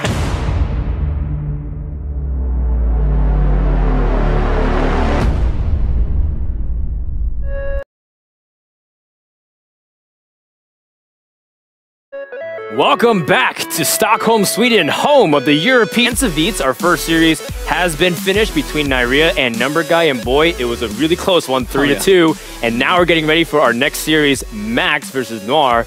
Now, these two guys, more of the unknown side. Cevites, what do you expect going into the series? You said it was kind of an unknown factor, but if you were to kind of predict on how things go based on what you've seen so far, any takers?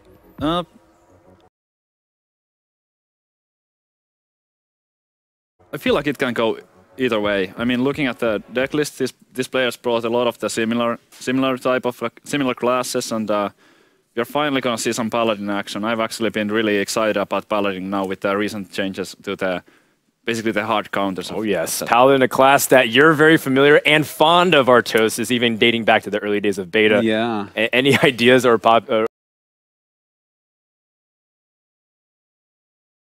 or opinions on what we're going to see here? I think we're going to see a lot of dude pass. It looks like Kaur. Is that how we're going to say it? Kaur? Cowers. Kaur. Right. He brought Priest, Druid, Paladin, Warlock.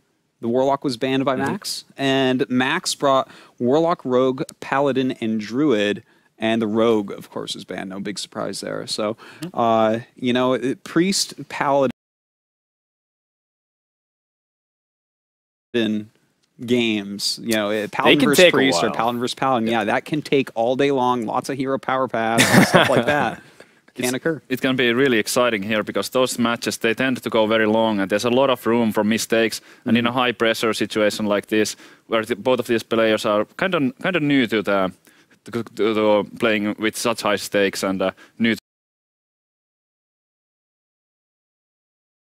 do have the nerves to just take the time and stay relaxed, find the right place and just take it slow and not do some kind of like a panic place if it looks like you're falling behind. That's right. And you know, these guys are new, not just to the competitive scene, but to Hearthstone in general. I got a chance to chat with Max this morning at breakfast and a little bit of Quara when he was here preparing for his matches.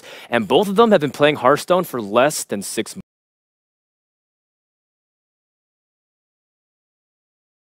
In fact, that's crazy. For 2 months competitively has been Max, and then as a physics student in his university, and then Quara is a father. He's got his own stuff. He's played some Magic, so he has some background in CCGs. Wow. But overall, these guys are still new to Hearthstone, and they said, you know what? I want to compete in this World Championship, and they did. Isn't that kind of crazy, the fact that these two guys from, in a sense, nowhere are able to make a name for themselves and be right here in Stockholm competing? You know what? That's really the beauty of Hearthstone. That's what Hearthstone is all about. The fact that anyone can win so much money. What BlizzCon first place is 100 grand. So that's a pretty life-changing amount. So the fact that these guys can pick up this game so quickly and use their wits and be clever and be intelligent about their play and their decks and get this far, the sky's the limit. Yeah, absolutely. Now, guys, if you have any predictions or you want any comments about the series, make sure that you're engaging with @PlayHearthstone and use the hashtag #RoadToBlizzCon so that way we can continue to look at your tweets. Refer to Artosis and Cevites, who will be once again casting the action for you. Thank you very much, Frodan. It's going to be a really interesting match. We don't know what they're starting with quite yet. Can't wait to get in there. What would you open with on both sides here, knowing the decks that are available? That's a tough one. There's probably going to be a lot of slow decks. I mean, the only... Okay, oh, well, I guess we just know now. And it looks like it's going to be Druid going up... Oh, Zoo, not Handlock. Okay. This is really interesting. Yeah, this is... I do find this interesting because I was really leaning more towards Handlock. I was actually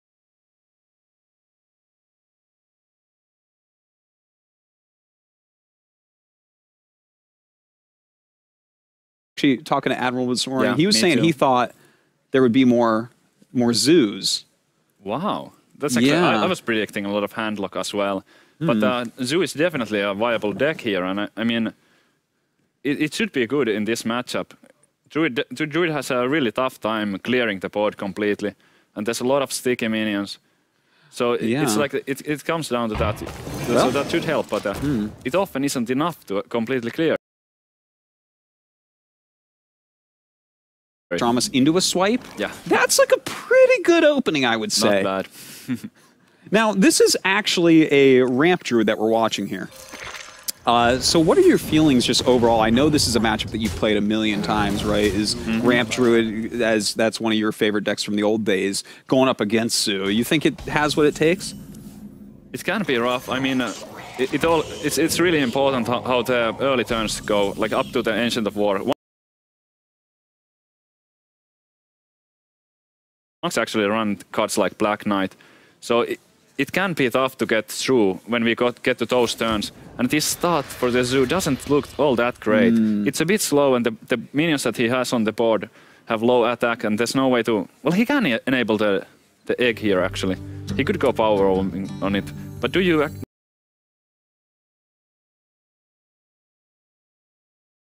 Do you really do that? Because then you're really open to a swipe. Yeah, and in fact, Defender of Argus that can enable it in a much more long-term way. I agree with you there. You don't want to get the egg pop just yet. By the way, something just occurred to me. Have you seen a lot of ramp decks that actually play Shade of Naxxramas? I fight. Yeah, I think it's a fine choice. You need something at 3 mana.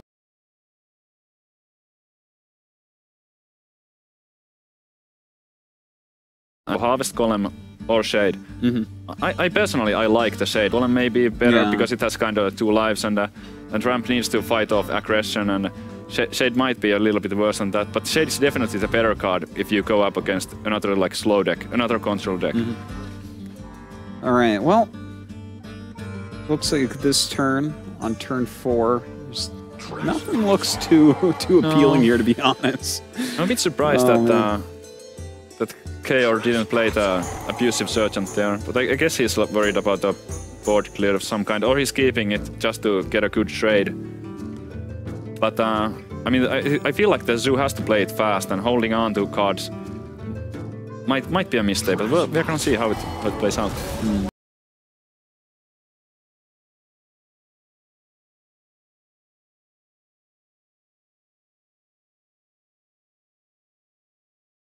Up here, Max is the guy on the left in the brown leather jacket, and Kara. Oh, there we go. All fixed. Oh, that was quick. Well, here you can definitely enable this egg. Oh yeah, this is the perfect time to do it. All right, so there we go. That looks pretty swipeable to me, that board. Yeah, well, you only get 2 minions, and sometimes you can get even more value out of the swipe. So I wouldn't mind innovating the Ancient of War here. The Ancient of War as opposed to the lore? Yeah, I think I like the War more, also coming down. I mean, he doesn't have a perfect turn 6, so he could try to draw for more stuff. But you can also like for that and kind of keep your options open. But the War would make the most sense to me here. And that seems to be what he's going. Yep. All right, well, with only a 4/4 and a 2/1 out, can't quite deal with that now, but his hand looks like... Well, I guess he could theoretically deal with this, with the Argus and the...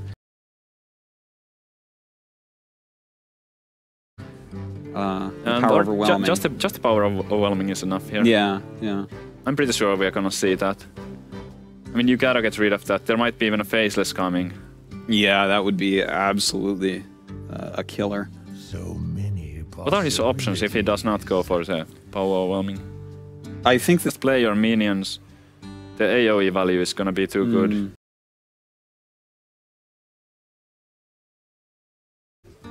Definitely do agree with you there. I think I'd probably just life tap first, just for the the heck of it, because you either are playing the Harvest Golem or you're life tapping with a Knife Juggler. Yeah. In addition to this. There is it. All right. Pretty decent draw there. Yeah, not bad at all. So we see is dealing with it for the time.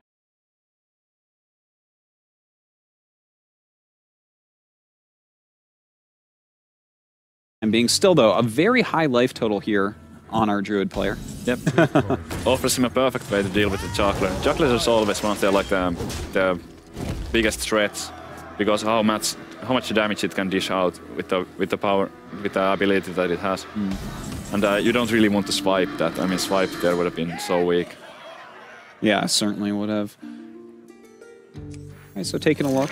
Looks like he's just going to go ahead and enable this egg with that. The keeper come down, so he's not too worried about it getting silence. Did use this Ancient of Lore, draw a couple cards off of it. Yep, I like it.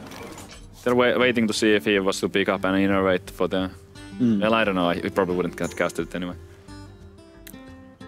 It's definitely good to see these guys take their time with the turns. It's actually like, not only in the first match, but in like events before.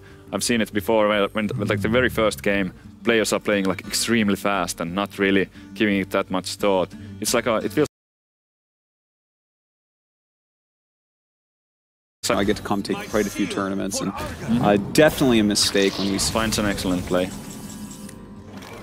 Oh, the double big game hunters. Wow. He's like wishing. When he saw the Warlock, he was probably like extremely happy. But yeah. No, like, oh my god. Did he even keep the big game hunter in his starting hand? I can't remember. I think. I don't think there was. I don't think there was even the possibility. But yeah. I'm not sure. But those big game hunters are really hurting him here.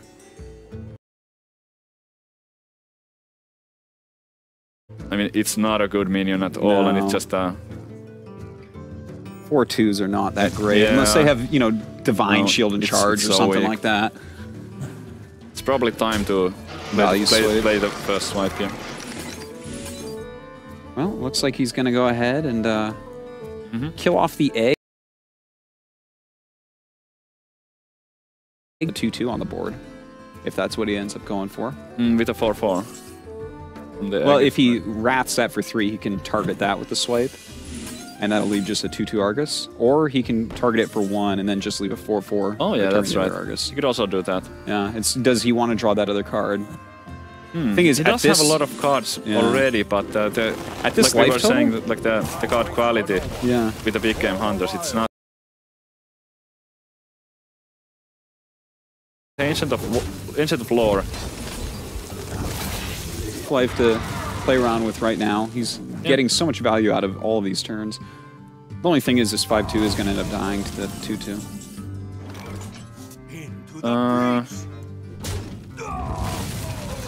Oh yeah, okay. Yeah, I see. Not bad at all. The Doom card is actually kind of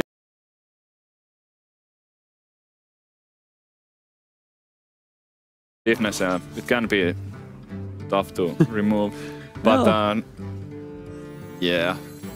Yeah, Cenarius seems pretty obvious here. A couple 2/2 taunts. Probably not going to see this 5/7 get to hit any faces on the next turn. And whatever damage it does end up taking, he can clean it up really easily with a hand like that. Wow. Wow, indeed.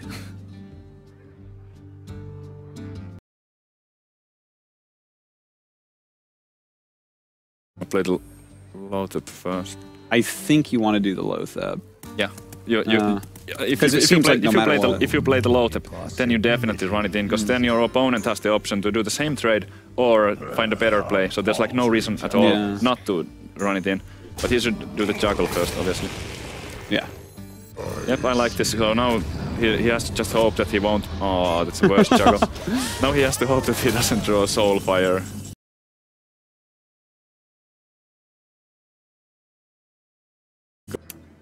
Basically any other draw, because he already played one Doom card, any other draw than... Oh, the board is getting rough. Yeah, it certainly is. How do you get through this? Let's see what he gets. Max is going to pick up. Haunted Creeper. How exciting is that? That's a fantastic play. That was in the wrong order. No, you don't want to risk getting that. Yeah, well, you were joking. Was okay. So doesn't feel good. I mean, so many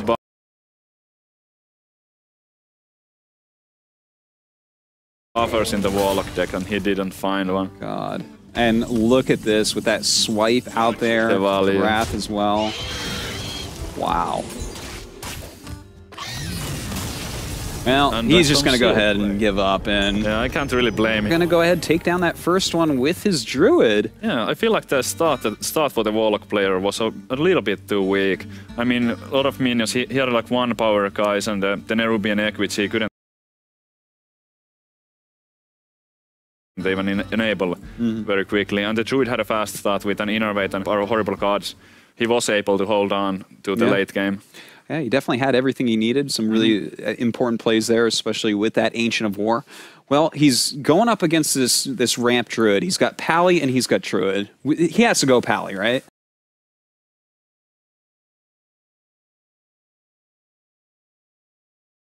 I would imagine that we're going to say the Pally, but we don't know what kind of Druid he has here.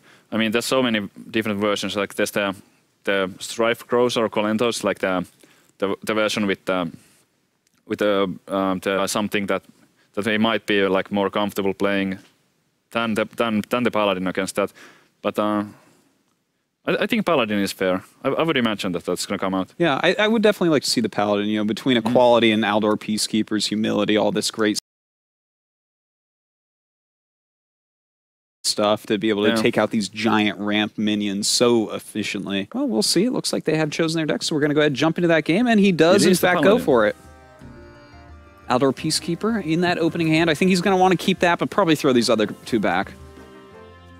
Yeah, I think so too. I mean, what do you do with the Harrison? Well, you definitely... Against the Druid. You're going to run Harrison. You're going to want to ban Druid, right? You throw it back and you hope to never see it. All right, well, looking at that hand, that's a pretty terrible hand for Paladin, I would have to say. Guardian of Kings of Leon hands, you don't want those so early in the game. Yeah, I don't like the Druid hand all that much either, but it can turn into amazing with just like a couple of good draws or just one excellent drop. We'll see. All right, so... Dude pass. Dude pass. Here we go. It's time. Yeah. Looks like maybe a little bit of bluffing going on here. Yeah, I think it's like trying to play it off as if he had a play here. Yeah. We see some players do this a lot, but if you like to do it too much, then it's just, I think it's a bit silly. Comes a bit obvious. Fair there, I mean, if Kauris like really was like trying to pick up some kind of telltale, I think he would imagine that it's a Wild Pyro. But look at that, now he actually has the Wild Pyro, so he kind of gave it away that he would get it. But, okay. Well, I think this Druid is dying to come out right now. Like, well,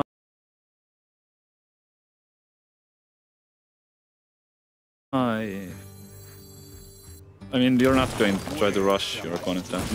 Well, I think you have to play it as taunt because the sword is just too scary, right? True Silver I don't know if Champion it was necessary to get that out right now. Because now, kind of, with the Innervate gone, his later plays will be a bit limited.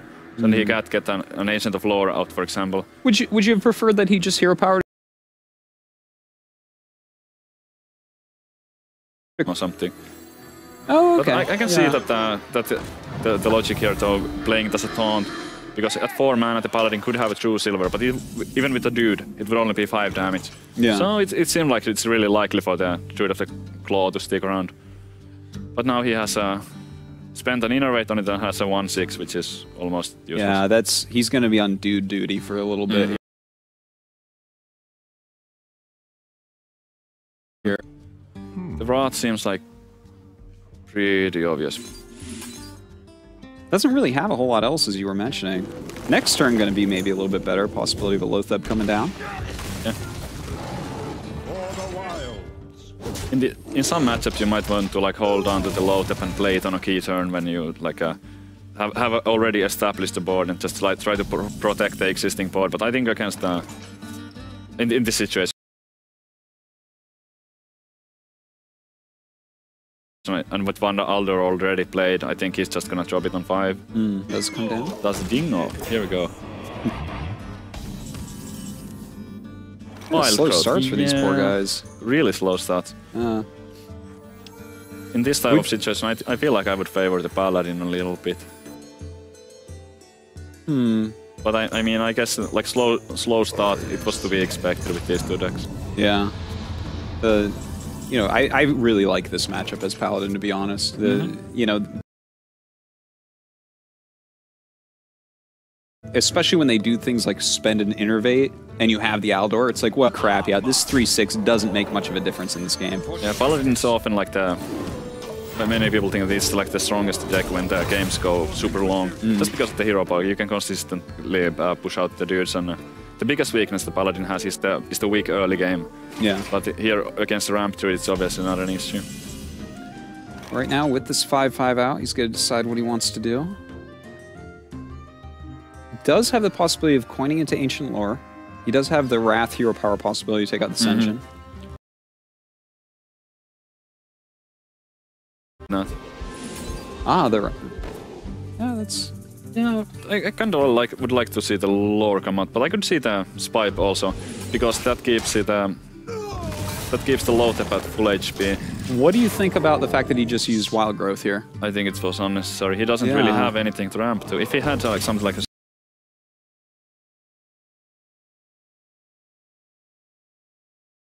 scenarios or some kind of like big thing that he wants to get out fast in game. I do have to agree with that. That's what I was thinking is you probably just want to cycle that through because you already lose card advantage non-stop against the Paladin deck. Yeah. So, you know, we already see this hand size really in the favor right now of Pally.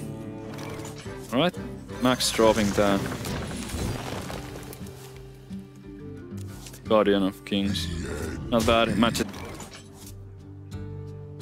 What do you think about killing off one of the 5/5s and just hitting Leon Hands on that? Oh, that's awesome. Because like I love that move. I don't even know if the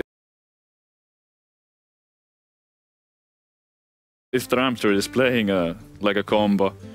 We definitely haven't seen it yet, but oh, it looks like he wants to use the Stampeding Kodo combo yeah, that's here. pretty good too.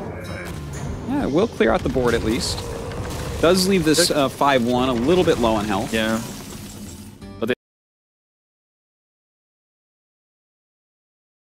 Honest, any turn that I feel like that you can at least keep the board even and use your lay on hands is a pretty damn good turn. Well, he does just cycle through that Wrath and takes care of that 5/1 and plays out Karn. Pretty problematic card. Yeah, silence at all. It has been lately. It has gotten more popularity, and I've seen some players even play 2 silences in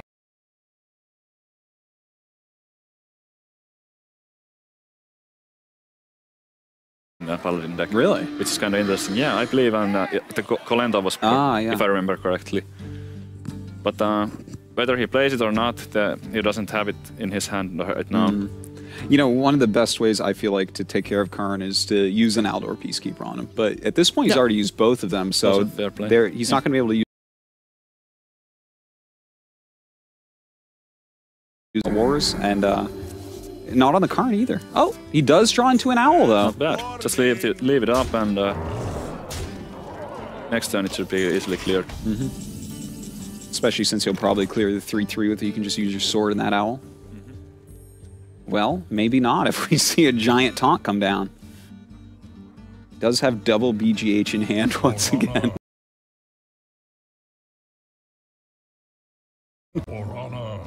No, certainly not. It looks like, you know, Cower kind of decided that this turn would be more like what we were talking about, lots of hand locks, but definitely not helping in this match against Max.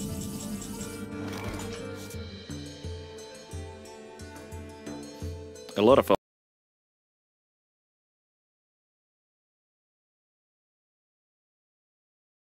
So he does want to silence. Yeah, I don't think there's this play. Oh, this is beautiful.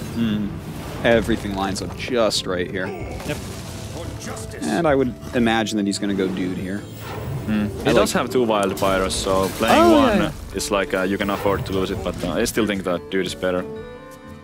It would have baited out a silence. I mean, a Keeper of the Crow, which then couldn't be used as a silence later, but it's fine. Clear the 2/2s and have that be a 1/5. He could easily Stampeding Kodo it and have a pretty good board.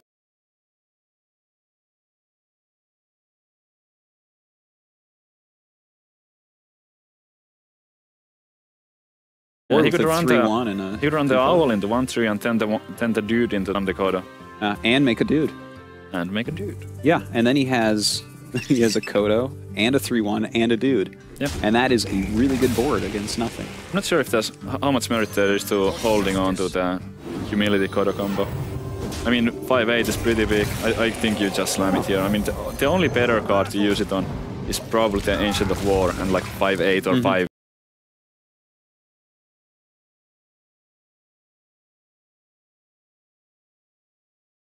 Yeah, this was really nice. Has That's that pretty good, weapon yeah. play now too. I might have... A little bit more because he has 2 in hand, but... Oh well. Still very strong play. A couple Yetis coming out right now.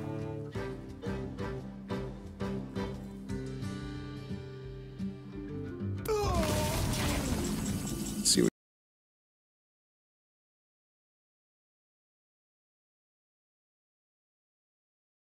he draws. Sylvanas. I feel like I would really love to see one of the wildfires come out here. If he only had one, it would be... You obviously would keep it in the hand. But like, why not just play it here? Yeah. Since you have to. What are you gonna do with it later? I really like the fact that he continually pumps out the dudes right now. Oh, yeah. I think that's just so important. The longer the game gets, the more you want to use that paladin. He knows that hero it's gonna be a long game. These BGHs are just staring him down. BGH, and he's going to have to play him. Yep. And dudes are going to take him There's out. no target at all in the paladin for that. No. Unless he plays a Ragnaros, which at some point in the meta it was kind of popular, but lately I haven't seen a single paladin list with a Ragnaros in it. Normally it tops out with He could just be like Tyrion. dropping them at some point, just knowing that it's not gonna get much value. It looks like he wants to use one of his silence. And you have to save a silence for Tyrion no matter There's what. a lot of threats. Yeah. But still holding on to the big game hunters. Yeah. I was gonna say that he finds like an okay time to drop one of the big game hunters because there's like no great trade for it. But yeah. This is a pyro turn. Come on. Could heal that up with the Holy Light, kill it off with the pyro. Nice. And I then think that's a really strong play. yeah. It's tough to get value out of the Holy Light, but here he did it well. He's considering Sylvanas here. Now, I like Sylvanas because the silence already went away, and he's very likely to play something very big the next turn. But I like the. I feel like I like the Belcher more because it protects the 3-1. Me too. I like it a lot more too. Because if he plays the Sylvanas, there could be something like just a Wrath and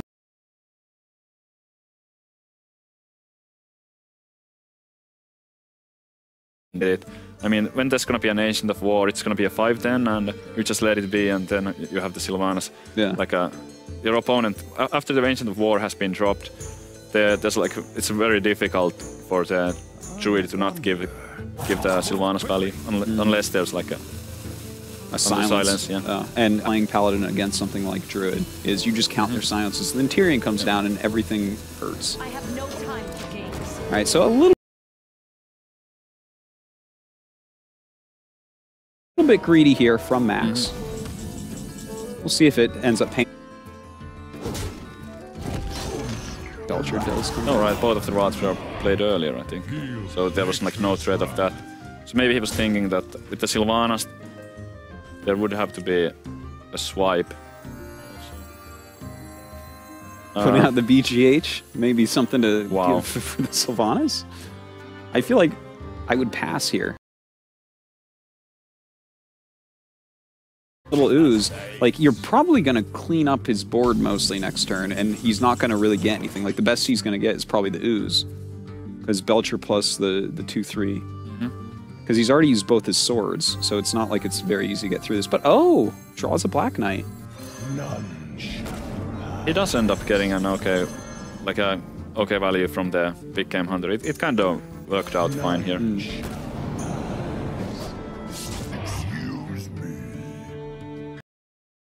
By doing this, he does open up the possibility for Sylvanas to get nothing.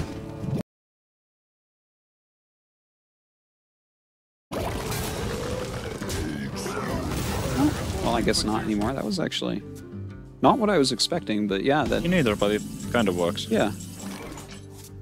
I actually like that better than everything else I was thinking of. Whoa. Oh, silence. That's the silence. All right, well, when Tyrion is drawn.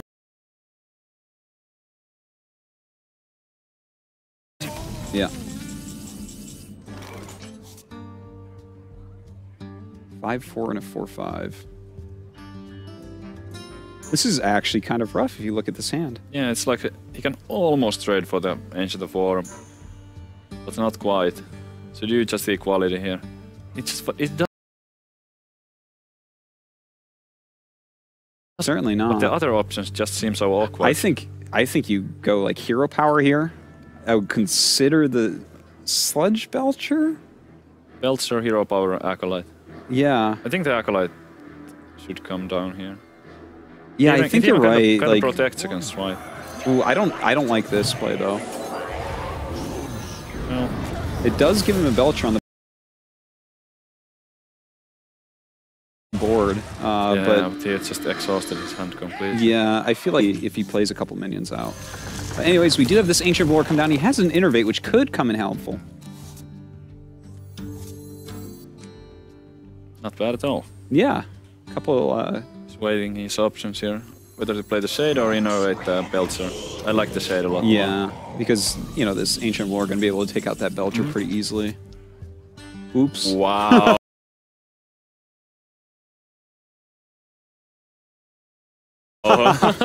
Well, there it is. Fate is in deal with now. Yeah, that is a tough one. What can he do to that? Not a whole lot. The sword is going to come out, so that's like, with 22 health still left over. I don't want to call it just yet, because like the Druid actually has like, some quality cards, and even strong minions on the board.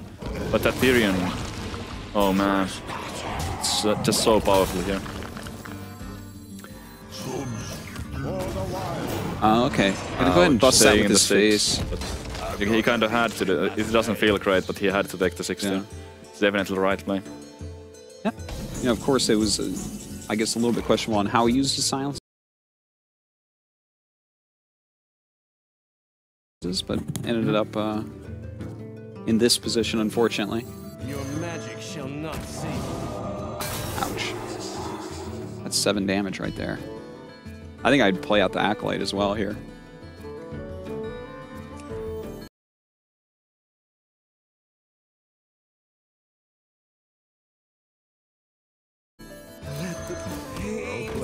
Yeah, just go into face with everything it is. Well, you know, in Ramp Druid, sometimes they do run one combo. And we do see one part of the combo in Chaos Hand, and if he plays one part, then there's probably going to be another one too. I would be very surprised if he wasn't playing a Savage Roar when he has a Force Innate. And in fact, it looks like he wants to play it safe. Don't test me, child. Well, I guess either way, that does set up a lethal for next turn. Yeah, I think so. If there was a combo, yeah, this would be more than enough.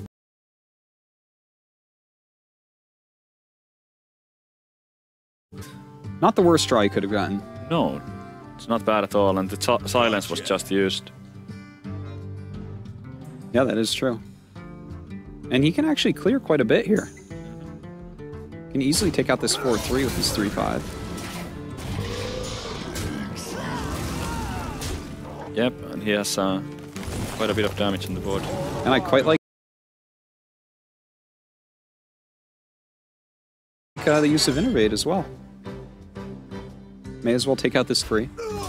Or almost free. Yeah. I think I kind of would have maybe liked to see him go for face for like a 4 more, to set up lethal there. Ooh, not a bad draw, that Consecration. Not bad at all.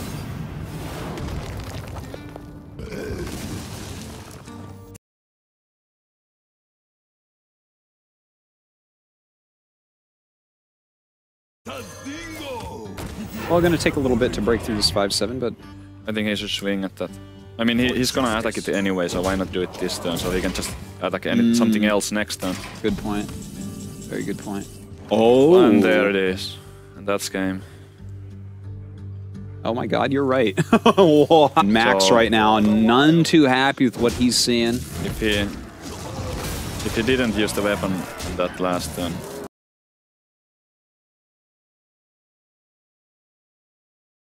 I like it. I still think it was good attacking there. I mean, the opponent has one card in his hand, and even if it's a part of the combo, he still needs to top deck the other one. Yeah. I think that's a fair risk. Absolutely, I do agree with you there. Gets one more attack with that 5/3 weapon out. But unfortunately, Max does go down, losing with his Pally deck, which means we're going to have to see a Druid versus side. A Druid deck to play against this Druid deck that we've just seen multiple times. What type of Druid deck would you like to bring? Well, no big game hunters, that's for sure. I think that's that really hurts in the mirror match because there's no target for it. So anytime you draw it, it's just a weak minion. So kind of like probably a Druid deck which just does its own thing. I would really like to see the Power of the Wild one, but like with the oozes and stuff. Yeah. And just try to like swarm the board early and make it difficult for your opponent to clear. It's still not like an easy matchup, and most of the versions don't run Black Knight in it. Yeah. But I think that would be fair. The ramp is pretty slow, and there's a lot of reactive cards, and the aggro. Far from Max, we do see 2 Force of Nature, so it definitely could be that deck. All these cards would be in it. Yep. Looks like he wants double to keep combo. it. That's a clear signal that's going to be something aggressive. Oh, the older style of a Ramp Druid. Or like a really new style. Yeah. Like the updated version of Token Druid. Yeah. Is, I guess, what we would call this. This is the second time in the tournament already that we are seeing this Power of the Wild pop up. Yeah, very interesting that we're seeing this pop up again. You know, it's been months since that Token Druid has been popular, but so far so good. Wow. Double Innovate. He has to go for the turn 2 lore. He has to go for I mean, how does a Druid deal with a 5/5? Amazing start for Max here.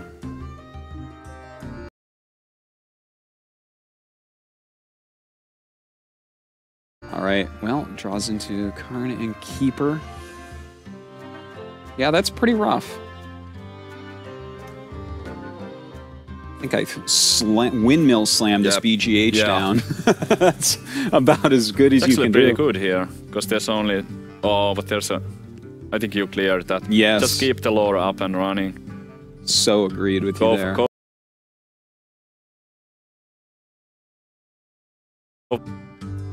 Wow. That was not a bad draw at all. I mean, it might not feel that great to be using Savage Draw only like so lightly in a way, but definitely the right play. Alright, well, I don't know. Well, you know what? He could Defender onto this. Do you think there's any merit in that play? Well, it looks like he's going to. For Keeper coming up, but I guess that puts the... Makes Kaur kind of have an awkward turn there with 5 mana. Well, he does have a 2/3 out right now. Maybe gonna charge his Druid of the Claw into him? Yeah. It seems like a fine play. Just so one Keeper come out. And if the other one comes to take out this Druid of the Claw, in that case the Cairn will not be silenced.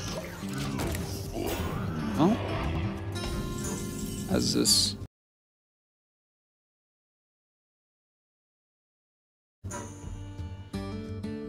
Man, Sludge Belcher is such a problem, seriously.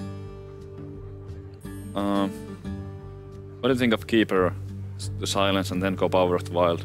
Just hit face for it. I would love that. That is a great play, actually. A 5/3, a 3/4, and a 3/5. That's it's going to be a tricky board to deal with, and also you still have the Savage Drawer, so you have like pretty good chances to. I mean, his hand has still got great stuff if it doesn't go right. Seems like he's gonna opt for something else. Yeah, it looks like he's thinking about Hero Power, but Hero Power doesn't fit with any of it. Huh.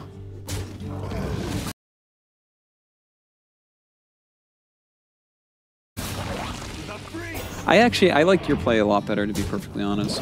Yeah. It's not like a disaster, but not sure if it's bad. Right, drawing for more taunts here, I guess. Scenarios, no Ancient of War. Well, he's got the whole combo in his hand now. Mm-hmm. The time to just populate this board. Damage on that, but I would love for him to keep the keeper for the Ancient of War silence, because that 5/10 is such a pain, can be such pain. And Karn is just so sticky. You're gonna have some extra damage out there, and if he does,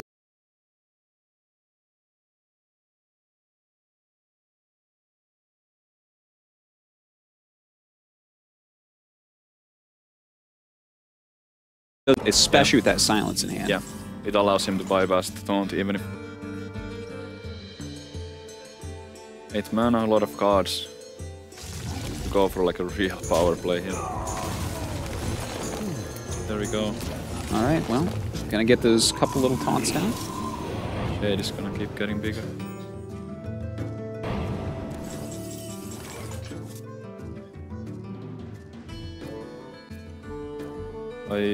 Is that lethal? If you keep her small... Plus, no. Not quite. Not quite there yet. Needs 2 more. What do you think about Force of Nature? Clear out the 3, 2 toughness, attack to face for 10. It's going to be almost impossible to get rid of all the minions out there because there's 2 Karn charges and there's, 5/5. I actually kind of like that. Yeah, the force might be the best play here, but I can also like imagine him holding on to the combo. Just play like another Shade there. Yeah. Yep, this is pretty good. And the Shade. Yeah.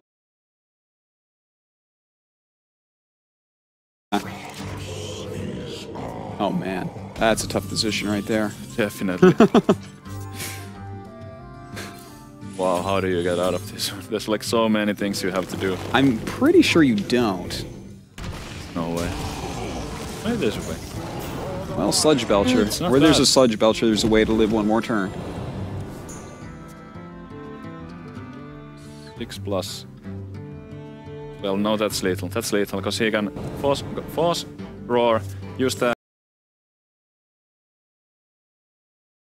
and use the hero to take out the second, and that's exactly 16. Alright. You're quicker at math than I am, that's for sure. And... That's actually 18. It's actually 18, okay. Oh, wow. I'm not quicker at math. No, you're very accurate at math, actually. That was pretty bad. Oh well, right. Still. I did not miss it. So Max does take this game down with a more aggressive This Cower finally has to choose another deck. That double BGH really didn't do anything for him, but now he's got, it looks like, a Priest and a Paladin deck. Priest is pretty good against that. I mean, we didn't see the Haunted Creepers there, so maybe there isn't that good of a targets for the Cabal, but it turns out against that type of like the Token Druid, there tends to be really good targets for the Cabal in the Priest probably, so he might be able to like stabilize and just take it and just do the hero power and not fall under 14 and have or if he falls under, he might have taunt. So I think the Priest is going to be pretty good. Paladin is probably too slow. Those are the 2 decks that he has left. That's something you're going to want against more of a ramp druid rather than a token druid. So we'll see in a moment. He is choosing his deck, and I'm looking over. It looks like he is choosing Priest. Yep. We'll see what he can open up with and what type of Priest this is exactly. I mean, it could be one of these more mid-rangey priests that we were seeing before the patch, but don't really think so. I'm like trying to think which one would I prefer to have if I was the Priest. Well, looks like he has that. Well, that's not a bad hand right there. Well, we can't tell from this Priest hand whether it's tempo or control yet. Could be anything, but I tell you what, that hand right there, that's the hand that's that the you dream, want. and against the Druid. Oh my God. Turn 1 Cleric, turn 2 Blade Master Circle. Boom. Pretty crazy. How do you remove a 4/7 as a Druid? And the thing is, he's probably going to think he's cool innervating this out. Yeah. Well, I guess actually that makes it so you can't play the Cleric. So Cleric just dies if you play the Cleric here. Yeah, but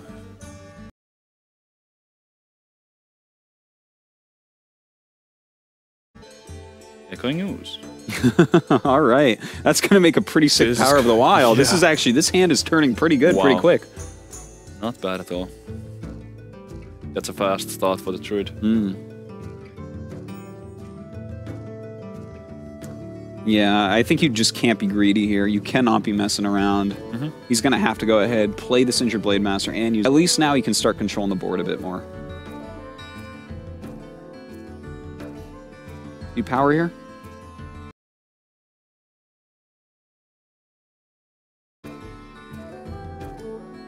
You do, right? It's not that great, but... The thing is, I look at his hand and nothing really jumps out of me. Like, he could really Savage fast, Roar and get doesn't rid of this follow. 4-3, but then he's like, he's Mr. Harvest Golem then, you know? I guess he's Mr. Ooze and Damage Golem, but... I guess that had to be done. Exciting me at all. Nope. Priest looking good.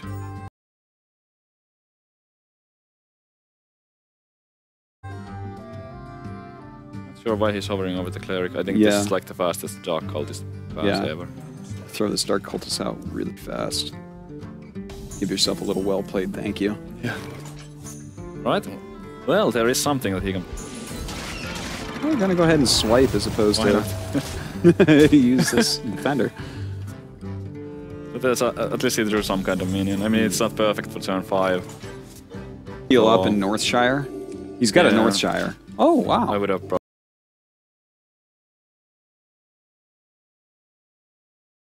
probably dropped the Northshire here. Yeah. I mean, if it soaks up 3 damage, that's still like, alright. It's the best you're going to get out of it right now. You can't be playing greedy at this point. You have way more cards in hand even.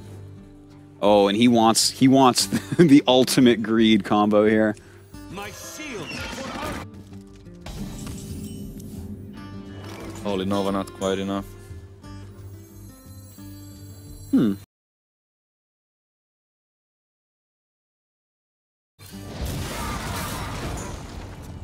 Oh, he seems actually Cabal. Yes, so. There's Spectral Knight. Well, the Spectral Knight, one of these nightmare cards. Let me change your Shadow Madness, it might be useful later. Definitely could be. Really feels like Priest in some trouble here, man. That Spectral Knight, I just remember playing Priest back in the day, like one of the most scary cards that you could ever imagine. It's like the anti-Priest card.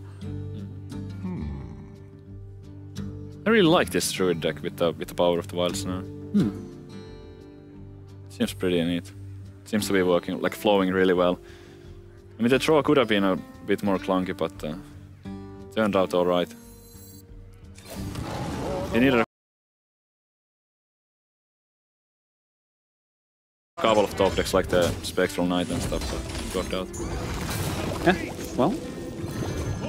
Looks like his Spectral Knight is going to go to face here. Clears that board out. Only 10 health left here right now for Cower. Yep, that's not where you want to be. No, certainly not. Thing is, how does he even deal with this Spectral Knight? What are you even going to do? You going to Shadow Madness and Ooze into?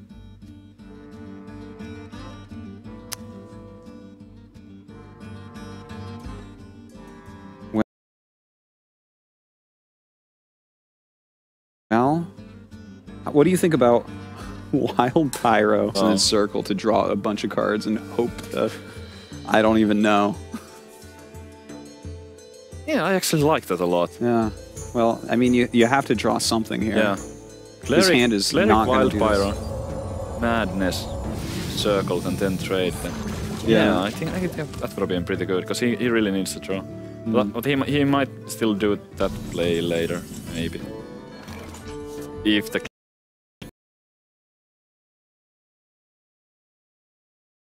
But if he survives... He really needed the cards, and he that's could have 12 damage. Oh, and he didn't want... He wanted to keep it as a 4. Oh, okay. Yeah. That's actually a really good That's really play. smart. Yep. Excellent play there. Playing around the Shadow over Death. Very well done by We can Max. see that he even had it.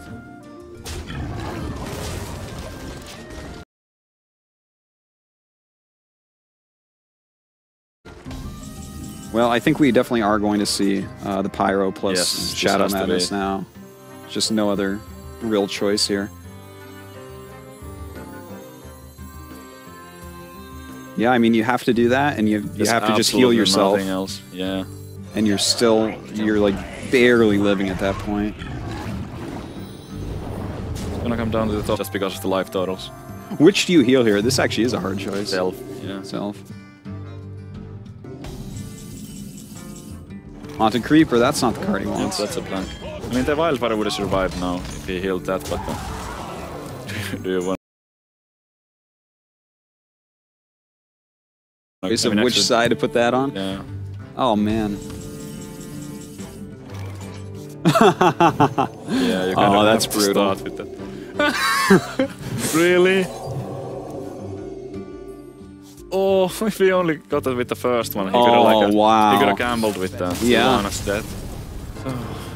All right, well, okay, Wow. so far, the story of this tournament.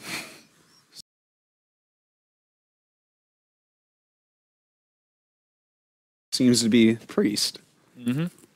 Not bad. Priest took out another Priest, so Well, if Priest is only losing to Priest, then I think it's doing Not pretty bad. well so far. Okay.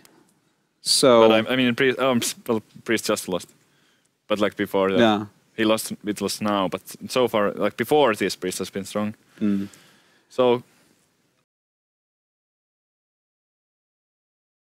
Paladin it's going really up. slow. This is the one he didn't want to use, so it's probably this No. more controlling version of Paladin. yeah, all the Paladin lists are like, well, not all the Paladin lists. I have seen some interesting lists by some players. Like Reynard played in some show match, some kind of really like fast one with divine favors and stuff. But I would expect it to be the more control type. I don't think it's going to be an aggro pally. No, that would be it seems really, unlikely. really weird if that was the case. So the Paladin is most likely it's going to be. Let's just guess that it's the control Paladin. Mm-hmm. It's going to be so slow. It's going to be really tricky for the Paladin to play the matchup. But if he can somehow hold on early game, he might get like the good board clears. Yeah. And stuff. Then just drop a taunts with Belchers and heal yourself up. He might be able to stabilize. Well, it looks like it is the control version. Yes. Doesn't want to keep any of these cards. Do you agree with that? No, I probably would have kept the equality. Yeah, I feel like the equality is probably a pretty good choice because you're going to be mostly going dude pass, and the second that they don't kill a dude, it means they played something, and if it's big, you can equality it. And he has the Pyro in there as well. So he does have the True Silver. Yeah. I feel like it's a way to actually pull off the Wild Pyro equality, or equality consecration optionally. Not a whole lot to do here. This is a dude pass, I would say. No, I think you're going to play Wild Pyro training. Really? I kind of agree with this, because you're falling behind. So don't want to be too greedy. As the Paladin early on, you're pretty much just making like the strongest plays every single turn. I mean, that could have been a coin something, but I kind of like also holding on to that because that allows him to do the equality consecration on turn 5 if he needs to. Do you go to face with this 3/3? Against the... It's a Paladin going into turn 4. There might be, yeah, because there might be a True Silver coming. Maybe he should hold on to it, because next turn he can buff it up to 5 and then it would survive True Silver. Yeah, the thing is, if you commit too many minions out, then the equality combo is going to be so strong. And if you're not ever attacking with this guy and they equality him out, you're like, oh god, what have I done here? It's kind of a guessing game based on what might be in the Paladin's hand. I mean, you can place your bets and yeah.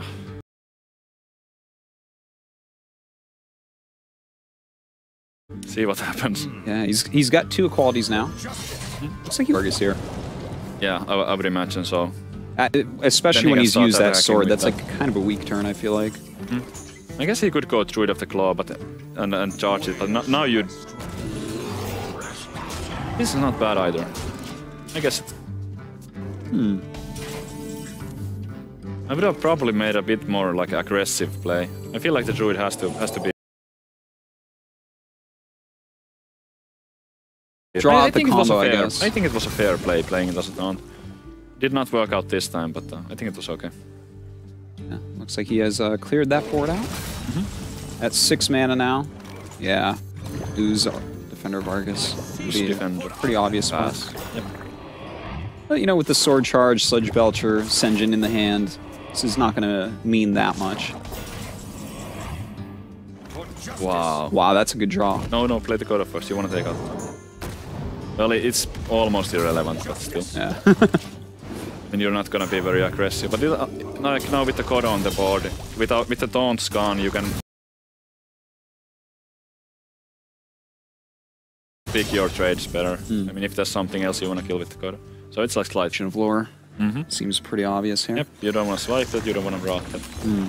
And if he does end up, the Kodo does end up cleaning your 2/3, you can just wrath him. Yeah, you can doing just draw it something. later. Oh, I love the Aldor draw. That's a good draw. At 7 mana. These are really quick turns, but the plays have been Just right. kind of like easy, I would say. Yeah. I mean, pretty straight up. Yeah. Okay.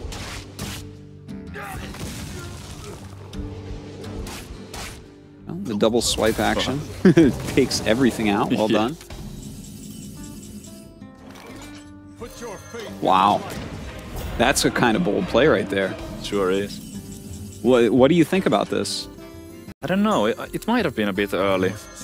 Just because he hasn't seen your opponent play at least one silence before you play it, and just because.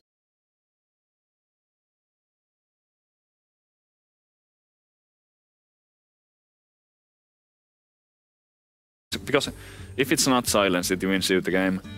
So he could have optionally went for like a Belcher dude there, but Yeah. I mean, having a 6/6 on the board, it's not too bad. Yeah, no, a 6/6 is very strong, but with the Belcher, you know, maybe he draws out a silence that way. But with the 6/6, of course, there is a lot. Oh god, he can't quite Stampede and Kodo Sludge Belcher. That would be awesome. But he can Sludge Belcher, dude. Sadly, that Tyrion is gonna die now. Yeah, certainly. Let's see what he draws off of this. That's not exactly what you wanted. Yeah, but I mean, he could play out his whole hand if he likes. Get a quality combo. All in. Yeah. A little bit dangerous there. No, certainly. He's high on life total, and he's gonna have like plenty of time to get the combo pieces together. Well, he actually does end up deciding to go ahead and empty a huge portion of his hand. It's not his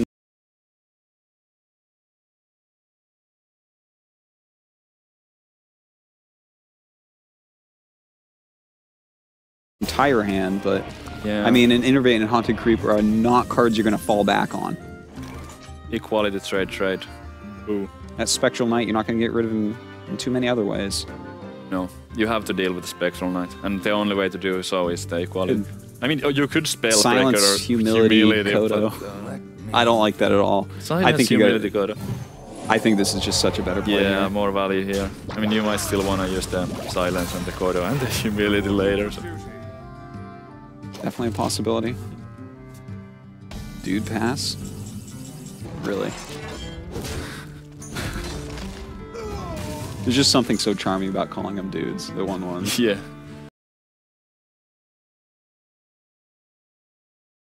Crip really nailed that. The established board. Very strong board right now for Kala. So it is tied up 2-2 right now. Druid is in such desperate situation here. I wouldn't mind seeing something like a Druid of the Claw and just go face and hope to top deck the other piece. Actually, yeah, that's not so bad when you think about how many taunts you see. If see. you play it as a taunt, then you... I mean, the Paladin is really likely to be able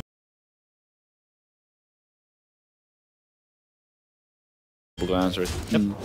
Thing is, he does have a Holy Light in hand, so we deal with this board. And Yep. Oh, oh so man. That's pretty much seals the deal. But I do like the Druid of the Claw charge a lot. I mean, he's so far behind. Yeah. Making a passive play could never win him the game. I think it was quite a nice play, for sure. The thing is, even with this Holy Light still in hand, this is kind of brutal, because he's still in this game, he's still thinking, okay, I still have chances to get out of this, but little does he know. This Paladin can go up almost to 30 once again. Oh, good draw to get at least. It's a way that you start to get back. You got the innervate. 3 mana. Oh my god. This is it, we're gonna see it happen. No. Just yells E-Cop as he plays it. Getting some flashbacks from the DreamHack summer. Well, some very easy clears here. Hey, maybe. I think he did not need to do that. I can see the logic, but he did not need to do that. I think you have to use the combo to clear stuff. Thing is, he did commit so heavily, he has no cards left in hand. Has no cards. He can actually clear. Let's see that. It's kind of a dirty clear, unfortunately. Yeah, the Senshin at 5 toughness is a bit awkward. So you would have to like throw 1/3 and then the hero into it. Then you have like 12 damage. You can. I guess you can leave him with like the 3/3 and the shade knocks.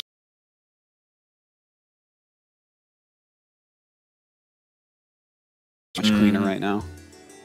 The thing is, he can't even play anything. He's going to be sitting there with an empty board against a 3/3 and two 3/3s, really. And with just a Shade of Noxramas in his hand, that's like... Just play the Shade, run the 2/1 into the Senshin and even the hero board. Yeah. That is a lot of damage he's going to be taking on this next turn, though. Again, like, he's taking the risky type of like that, playing to win. You're not going to win it from there. Alright, so he's going to have 3, that's 7, 21 damage, right? But he's actually, he has to use his hero power.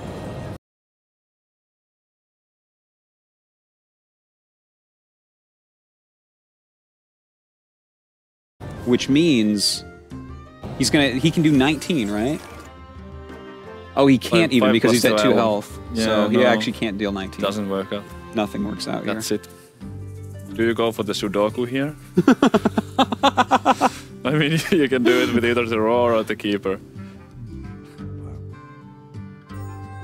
He's counting it up. Is there any way for him to survive? But no, absolutely not. Not even going to show any more of his deck. Yeah. Kind of rough there. I liked how he played, though. You know, he was going for the win. It just didn't work out this time. Yeah. Didn't get a fast enough start. Very well played match there, no doubt. These are two guys that we didn't really know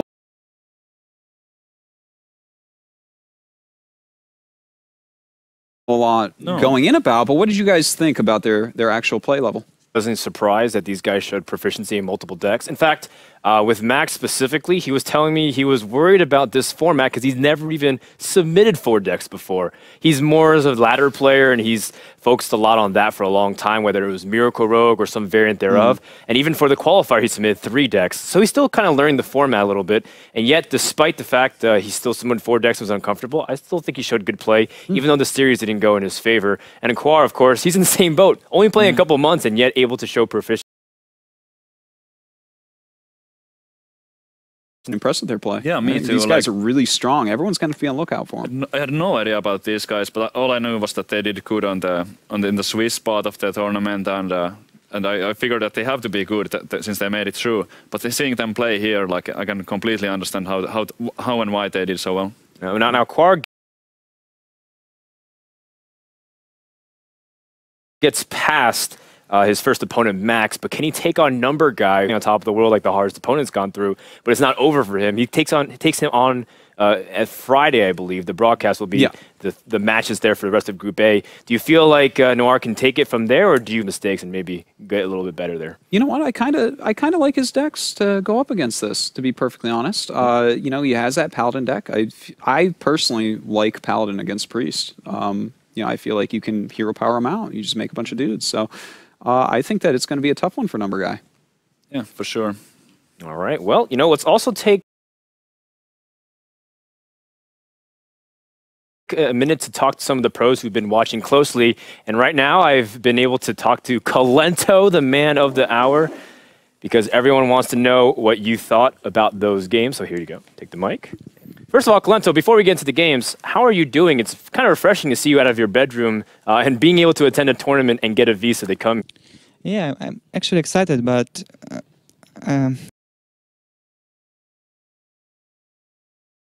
this schedule is kind of awkward for me. I like to sleep at the morning, and I feel a bit tired, to tell the truth. Don't worry. I mean, we're all a little bit tired because it's been a long time preparing, but at the same time, I think people are excited to see you play later today, so hopefully you can kind of rest up and get better. So let's talk a little bit about the series. First of all, the Warlock deck surprised us because it was Zoo. And a lot of people have been talking about Handlock. They've seen you play Handlock. They've seen everyone else, of course, copying your deck list and play style of Handlock. But then Zoo comes out at the very beginning of the series. Do you feel overall right now? I was actually thinking a lot about it, and I just came up with such a conclusion. So, if this is a ban system, right? So, if your opponent doesn't prepare for Handlock, he can just ban Warlock or Zoo, whatever. But if he is prepared for Handlock, he will not ban Warlock. And this will be like BGHs in deck, but surprisingly, you can just run Zoo, and then you will have an advantage. That's one factor. But second, it works only one time, because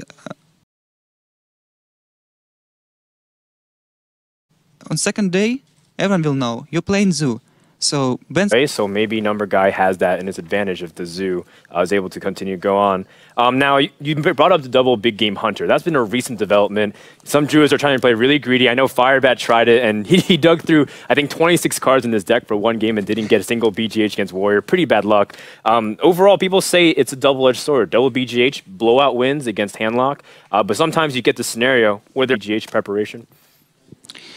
So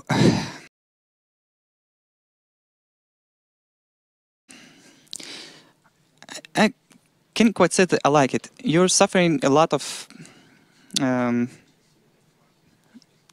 against other classes. You're just suffering a lot because you have these BGHs. They're not quite as good as other 3-drops you might have, like Shade of Naxxramas or whatever. It's only 2 toughness, so vulnerable to Consecration, Holy Nova. Priests and Paladins are so popular. But yeah, you have this one good matchup against Handlock. But if you want to lead with Druid, you might just find yourself in spot when your Druid is been beaten, and on the other side, if your opponent expecting you to have BGHs in your deck, he might just not lead with Warlock, and let's say take one win with against favorable matchup, and then yes, he might even win against double BGH deck. Right, it's possible. So yeah, it's just enough to take one. Artosis can't pronounce Karen correctly, and I know English isn't your first language, Colento, but you can at least pronounce Karen correctly, right? I don't think so. You can go ahead and try right now. I'm saying Karen. There you go. So Colento 1, Artosis 0. We're going to go back to Desperate Winners interview, guys. So be right back.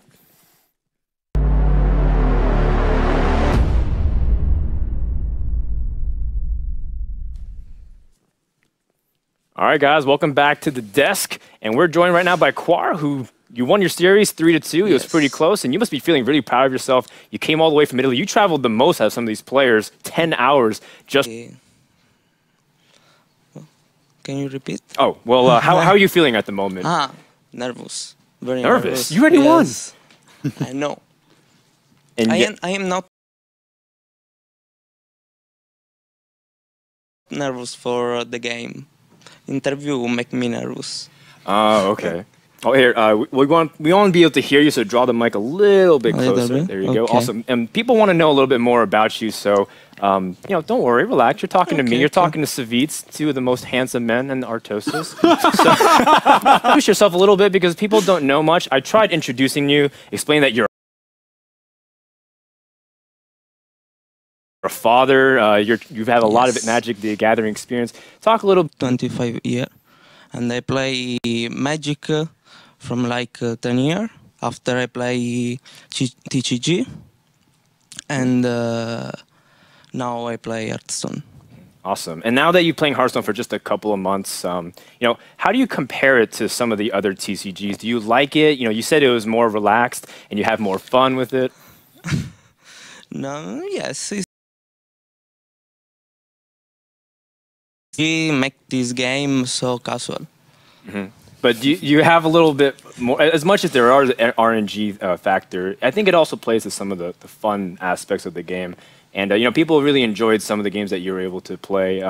So I wanted to ask, first off, when you were kind of struggling in that series a little bit to start things off, you were off to a really good lead, but then the momentum shifted. Were you scared at all? Because you said the nerves kind of came.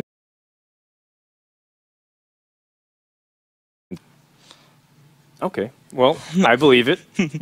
All right, guys, you want to pull me out of here? I'm kind of struggling over here. I'll let handsome Savitz no, pull you right out of there, throw you a life ring.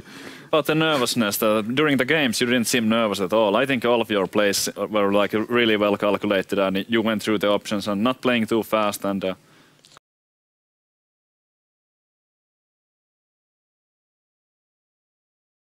congratulations, really well played. I was impressed. Thank you.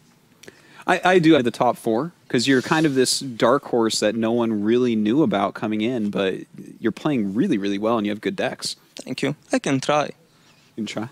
All right. All right. We'll see if you make it, man. Well, Quart, you're a man of few words, but you're a man of also excellent plays. So well done overall, and you will be playing on Friday against Number Guys, so hopefully you'll be... Real quick to show you guys how Group A has developed since the beginning of the day, and then Quart just took out Max, and that'll be one of the first matches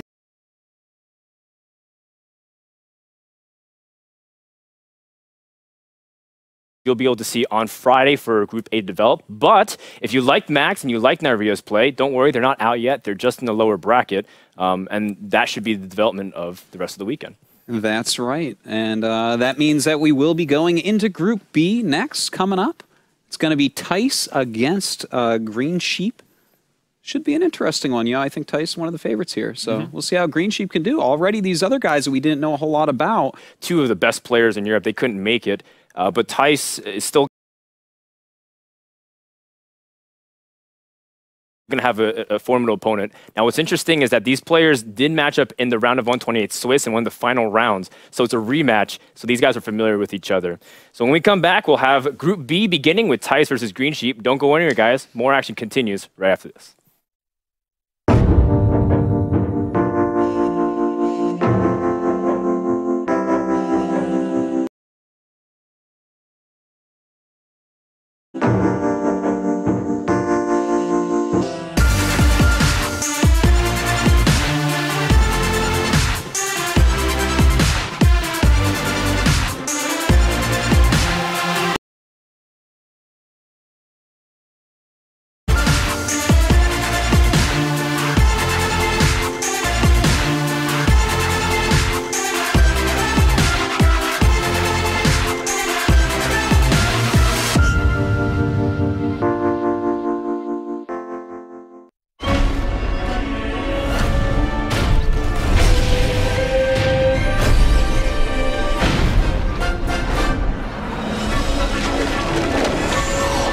Hearthstone, Heroes of Warcraft.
one. That is why you never quit, no matter how far behind you are. If you can win, you can win.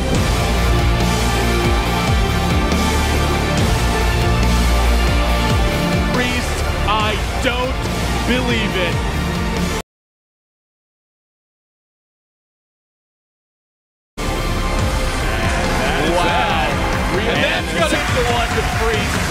Wow. I love Priest, man.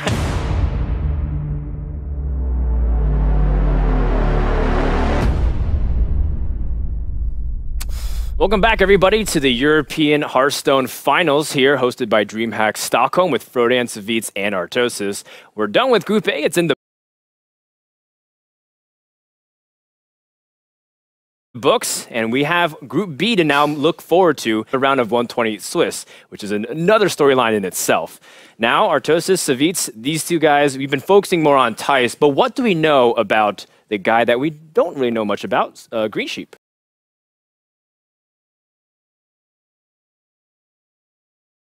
Well, he has to be a really good player to be here, obviously, but he's also on Team Dignitas. So this isn't just like Thijs versus Green Sheep. This is like a very old couple teams. This is an MYM against Dignitas. You know, that's like, those guys are... It's a storied franchise match. Yeah, really it is. Definitely. So. Those teams don't pick up players just randomly. They select lineups that these players are running look a lot similar. Should it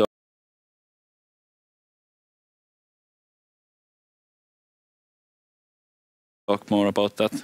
Yeah, let's absolutely just let's go into it right now. So it seems recent Shaman, and then Green Sheep brought Paladin, Druid, and the Paladins and the Warlocks lined up. The only difference is the Druid and the Priest.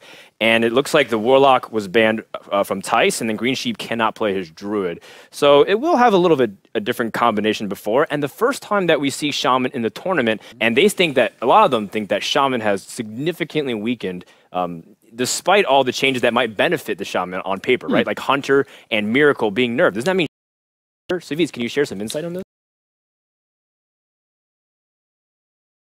Yeah, I don't know. I'm actually, personally, I'm not a huge fan of Shaman. It's definitely a strong deck. Like, there's nothing wrong with it. You can beat anything with it, except maybe Priest.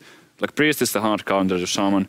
But Shaman is strong, but I'm really interested to see what kind of decks are going to line up. And but the Shaman definitely has some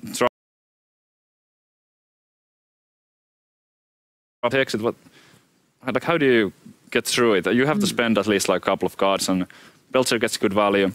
But Shaman is has a fair matchup against Paladin and the Warlock here, and I would expect that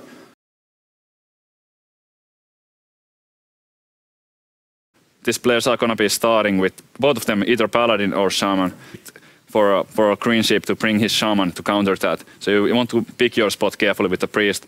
And kind of in a similar way with Green Sheep, you want to hold down to the Warlock and just aim it at the Priest. Yeah, seems like if you can line up correctly, Green Sheep might have the opportunity to upset. I mean, Artosis, you were the one hyping Thijs for a long time. You've casted, and I mean, you also I've casted more Thijs games than everyone else in the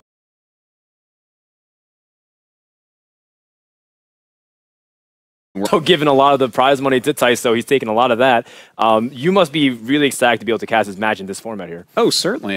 You know, I'm not even surprised really that he brought Shaman, to be honest, because it's always been a deck that he's used very strongly. He's extremely good with Shaman play. Green Sheep is going to be able to pull out against him. I find it really interesting, by the way,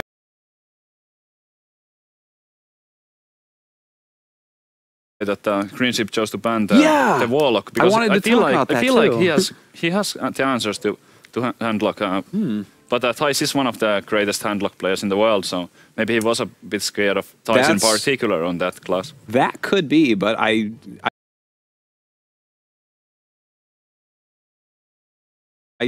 don't know. I feel like he has so many decks that are good against Warlock that it does Warlock to open here. And you know what? That's a good opening hand right there for Thijs. Oh wait, Thijs has the believe Warlock. It's the or Thijs's Warlock was banned. Not that guys, but anyways, so it looks like Thijs should be our Paladin here, and of course Green Sheep should be the Warlock, which we see. Okay, that's all fixed now. So, this Warlock hand looking pretty darn strong. Oh yeah, definitely. He has 2 of those big turn 4 threats. Obviously he can play both of them.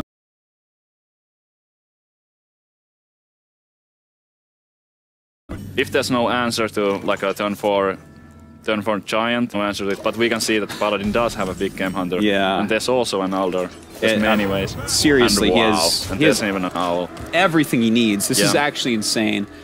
Like, I feel like already the Paladin deck is won. It's a bit early to say, but because Paladin is so slow, this game is likely to go really long. That is very true, but the Paladin hand looks really good right now. I mean, he has all the answers in the world. Yeah, like, this next turn for Tice, like, let's look at Green Sheep's face as this happens, because this is, like, heartbreaking, what is about to happen to him. Hoot, hoot. That's a hard Green pill to Sheep swallow nodding right there, down. having a dude and an owl take out your Drake.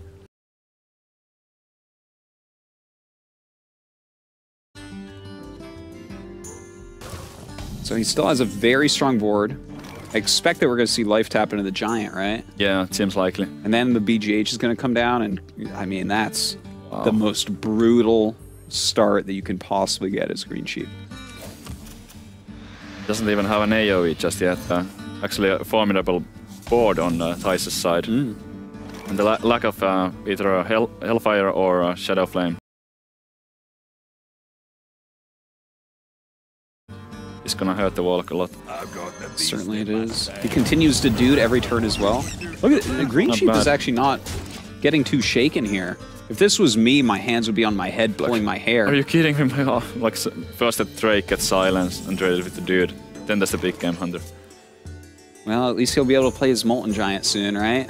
That life total is going fast. How much is that? Look at 9 damage. Wow. I feel like he has to start getting some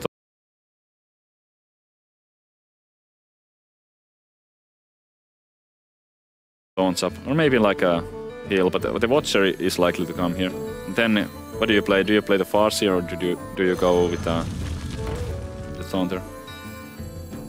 If he's gonna play that, I think he should tap first. Yeah. He I would really definitely needs to say dig so. for the AoE. Ice, he just kills it, you know, and he also kills the Sun Fury if he wants.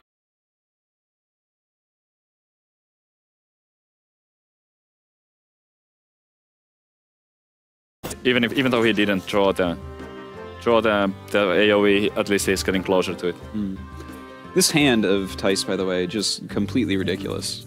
Like, he still really has is. every option in the whole world.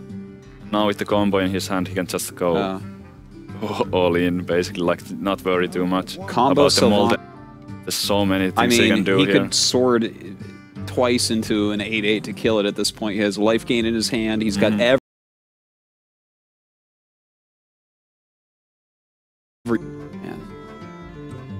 I think I would go for the True Silver here. I'd go True Silver for sure. I would save the Kodo to take out something like a Giant with the Aldor Peacekeeper.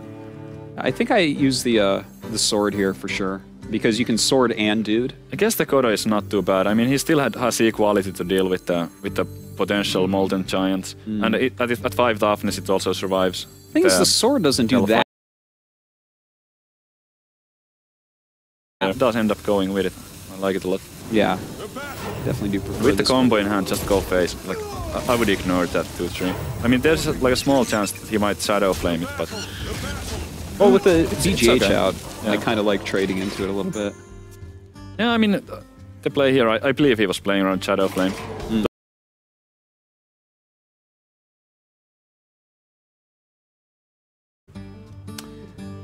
Well, he's got a one. I guess just one taunt giver at the moment.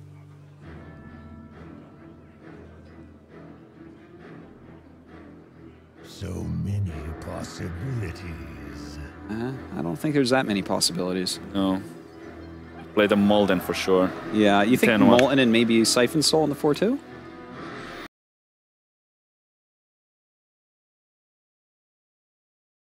Or do you want to throw a taunt I would out? probably hold on to...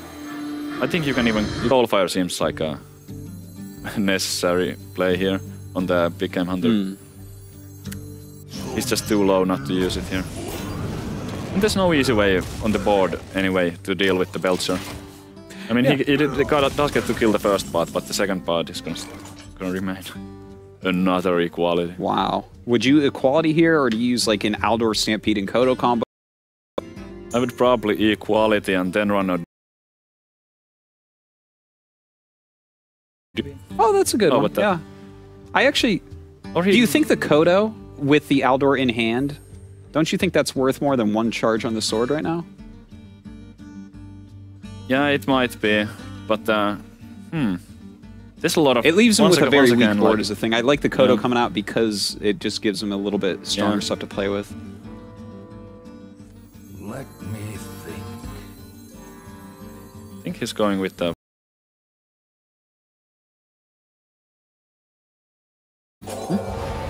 He could also True Silver the 2-1.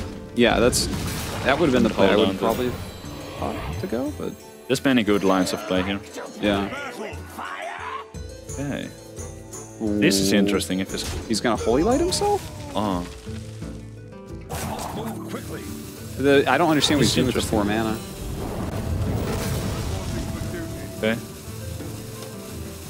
I mean, the coin is not that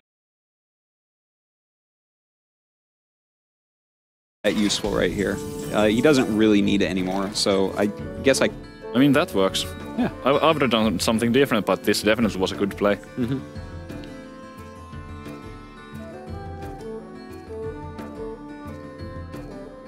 Well, let's see here. Ukrainian ship, what do you do?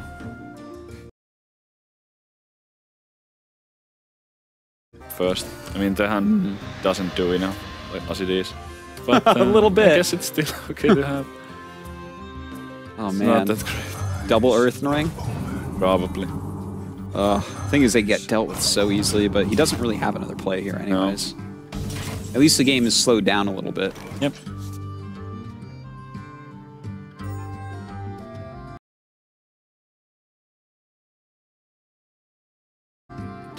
I mean, green ship is not out of this one yet. This game is far from over. Yeah, it's definitely going to take a while for Paladin to actually end up finishing this off, but with all those tools in hand, it's hard to imagine. You know, I guess I would imagine here for Green Sheep, if he can get all these tools to kind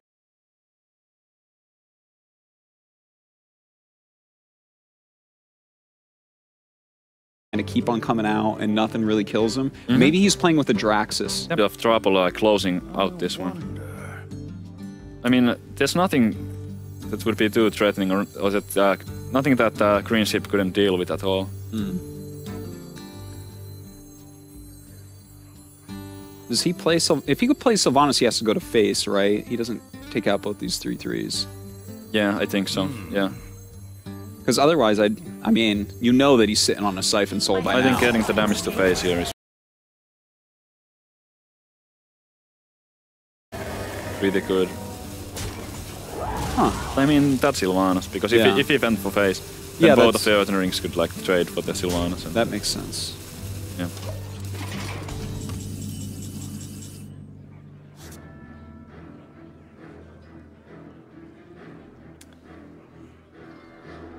I kind of want to play the Giant, but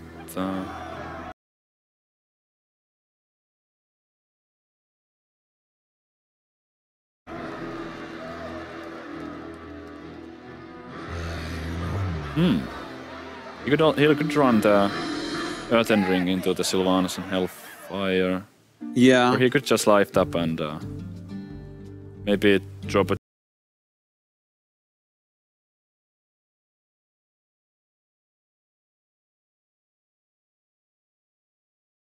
and trade. Of course. See which way he... Okay. So this leaves him at 5. You life tap here, I guess? I feel like the hand doesn't do enough as it is. It doesn't feel great to life tap, but... No. Thank God no one plays Avenging Wrath anymore.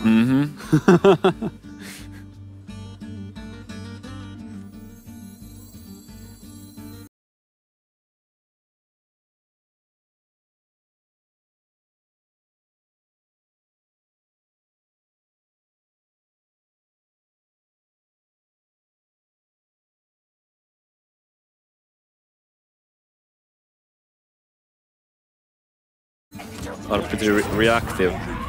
So he doesn't feel too good about. I'm not sure why he went face there. Yeah. Well, there's no life gain here. Nope. He needs to draw into something like Alexstrasza or Draxus. Yep.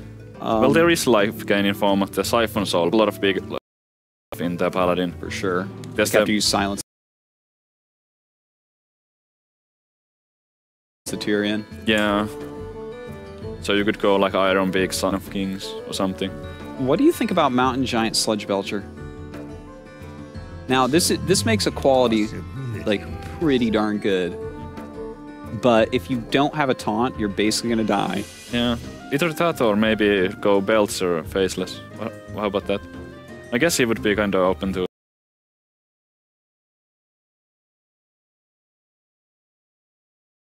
Doesn't kill. Well, actually, I mean, we can see in his hand he could kill it because he has Consecration and Holy Light. Yeah. So that would clear those two. The thing is, I feel like if you don't play this Mountain Giant really soon, you're never gonna really find the time. Oh, okay. Well, we know this is not gonna work out.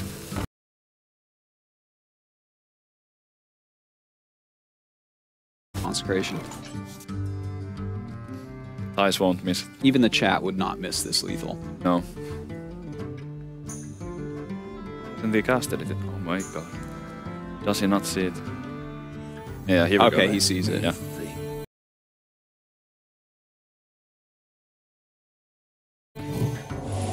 Ah, there you go.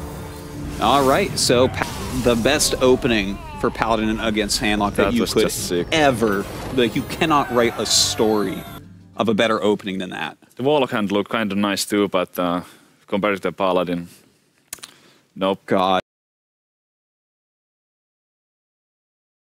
The Warlock really needed, after the Big Game Hunter, there had to be like a Hellfire top deck or something. Big Game Hunter can be a bit tricky, but at 4 power, it's still a minion that you have to deal with.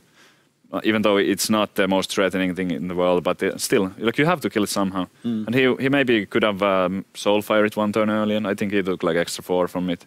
Because he like passed 1 turn and yeah, that's right. Yeah, you were saying that. I don't think that would have made a difference.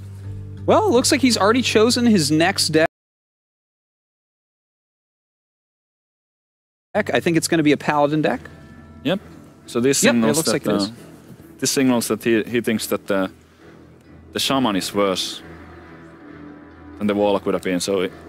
And he's leaving himself open to Shaman versus Priest. Yes, that's true. Which means he's looking to like 3-0 with the Paladin. Here. Yeah, he has to. I feel like I would have gone Shaman in this case. Because then your Paladin just has to pick up 2 wins. Yeah, I'm not sure. Either really comfortable playing the matchup, or it's like somehow tweaked, so it's really good against other Paladins. Yeah, you know what? It definitely could just be a very controlling Paladin deck. And looking at the classes that Tice is using, it's not as if Paladin cannot beat Paladin, Priest, and Shaman. Quite the contrary. I think it's completely fine at those. So we'll see what he ends up doing with it. So this is going to be a lot of dude passing. Yeah, for sure. Not sure if this is like the most exciting matchup to watch in the world, but there has been some really epic games. Yeah. And there's a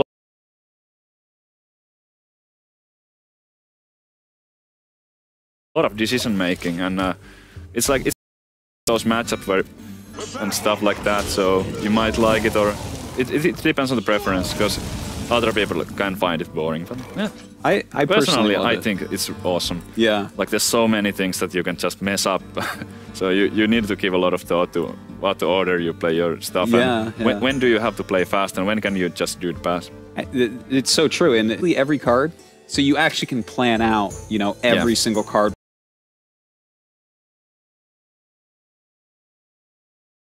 What that card is going to kill for your opponent. You have to plan out each turn, how do you get as many dudes as possible, because that's what is going to actually end up giving you a little bit of an edge when these decks are within a couple cards of each other. Yeah. Well, we haven't seen everything in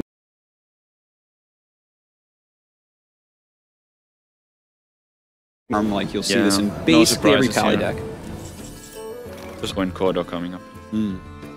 So he was safe there. Over on this side. It was a fairly obvious play, but still. Yeah.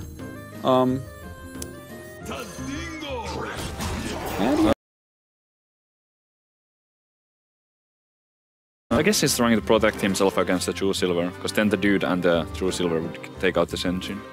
That probably is true, the but logic. I guess consecration plus a true silver would basically clear up the board now as well. And that's, I mean, that consecration. It's kind of 1-for-1 the shade trading for the consecration. And he's still got some damage on this engine too, so it's not too bad. It's like good pass. Oh yeah. The important part you did go over, which is the dude pass. Belzer matches up really nicely against that damaged engine. That's pretty annoying, and Tice is playing 2 silences. We see he already has them both in his hand, but does he actually use one here? I say no. I think you use your true silver dude, true silver. It's too good to.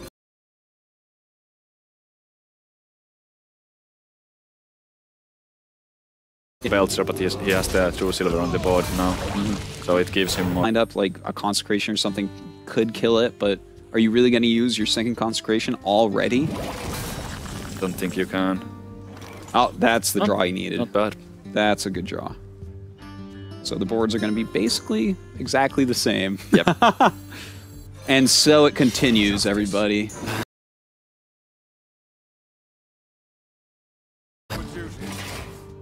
Could be in for a long one. I don't mind. No, I don't know. I actually, I'm really, I think people can probably hear it in my voice. I'm pretty excited about this. I love Paladin. I love Paladin versus Paladin. The battle.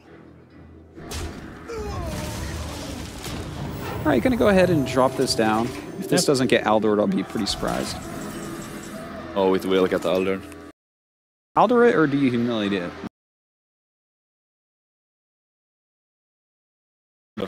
I would go with that. He establishes a really strong board, and I like that. And I don't think there's gonna be much use for the coin later. You could use it with a wild pirate just to clear your opponent's dudes, but this is such a powerful play, and he ended up going with it. Yeah, I do quite like that.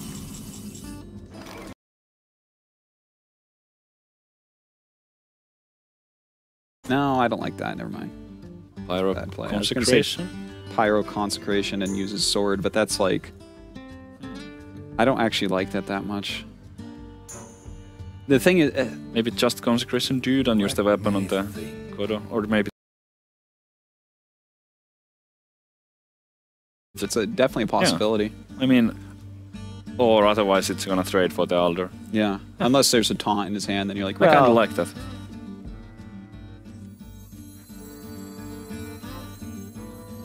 You know, with the Pyro, he does you get to kill everything. Yeah. And you do have a 3-1 out. He does get a better board with card. Would be an option, but I think it's a fair play. Good.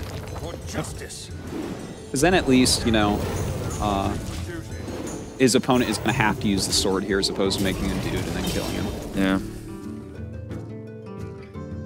I mean, I guess he doesn't have to, but seems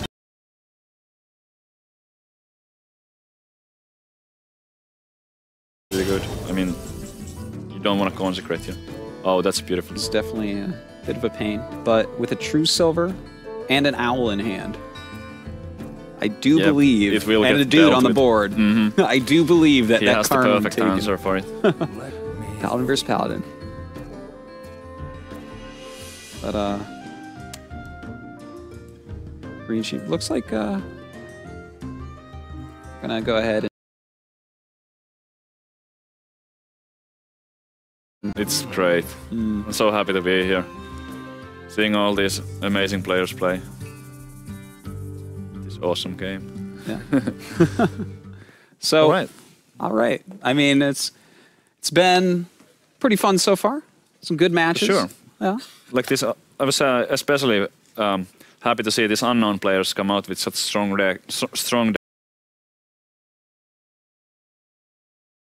decks and stuff. So it's not like there's these like anybody can take games here.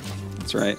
Well, it looks like we are back into the game, And, okay, I'm trying to figure out what is going on here. It's kind of flipping back and forth. Okay, so looks like he played the Karn. Everything went exactly like we thought it would. Yep. And this should go exactly like we thought it would as well. And definitely, I would say... Spellbreaker's good here, because otherwise the owl just dies. You don't want to... It puts a stronger minion on the board. And the owl is also kind of nice because of the cheap mana cost. It allows you to play other stuff on the same turn. Yeah, very, very true. But the biggest reason was that just to put the 4/3 on the board instead of the 2/1. Well, I don't like any play here, really, to be honest. Like, I think both of these be reactive. I think I would make a dude and send my dude into the 4/3. Not bad. Because I want to set it up so that this consecration works, you know? 7 cards, 9 mana. Yeah. Dude pass. I love Paladin vs. Paladin. I truly do.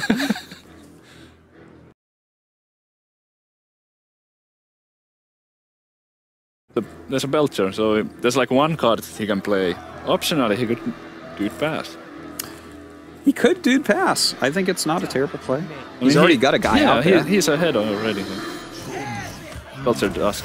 The only thing I'm worried about with Tice is he commits a few more cards this game. So his hand size is a little bit lower. But, you know, he's got some good pressure on the board. I would consider... He has 2 of the equalities, so he could easily do that. The thing is, if he uses equality, he might need to consecrate.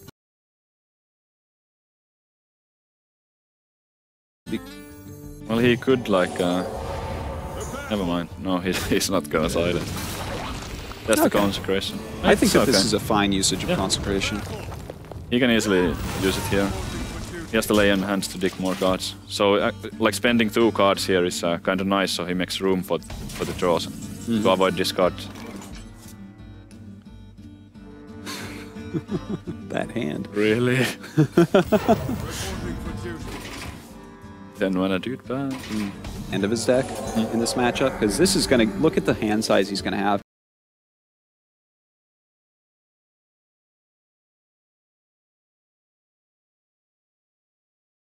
And his life goes right back up all the way. The thing is, unlike some other matchups, it's really... Wait, how many cards? 1, 2, 3, 4, 5, 6, 7, 8, 9. Okay, he's fine. Unlike some other matchups, you almost always have time to play Lay on Hands. Like, a lot of other times you're like, ooh, if I play this turn, I'm going to fall too far behind. Yeah. But in Paladin vs. Paladin, you can almost just play it whenever you want. Yeah, I've actually like experimented with Katik thing, and it's not that great in that kind of game, but here definitely it was like the dream card. Filling up his hand, and now he has a lot of empty board plays too. Well, I don't think you can Tyrion. I think Tyrion is literally in this matchup the last card you play. Doesn't feel right at all. I think you just dude. But that's like the only play, and he's gonna have a full hand. But he does have the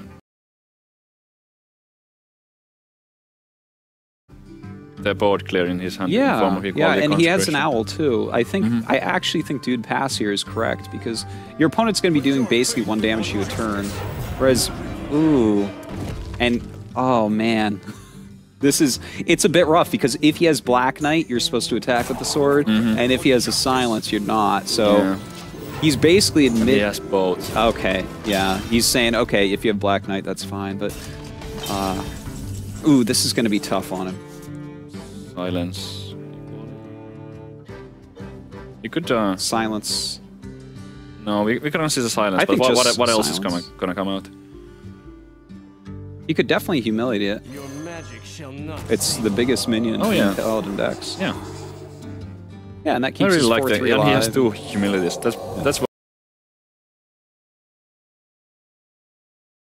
worth pointing out, by the way, because it's kind of interesting, because most players only run. But it must mean he runs 2 Kodos. Yeah, he has to have 2 Kodos if he's running 2 humilities. Yeah. Hoot. Tyrion for 6/6? No, he can't spare the silence here. If his opponent was to drop his own Tyrion, he would be so screwed. He already used another silence. 2 humilities in the other deck. 3 silences, I guess, is a possibility. Well, you know, he could... No, he could, I wish he could spend the silence here. I mean, he could go Equality, Consecrate, and then silence the Tyrion. It would go to 6/6 from 1/1. Wow. Let's see if he goes with it. But it's so risky, I mean... See? Oh my god, we are he's actually doing seeing it. the play. Tice with the power play now.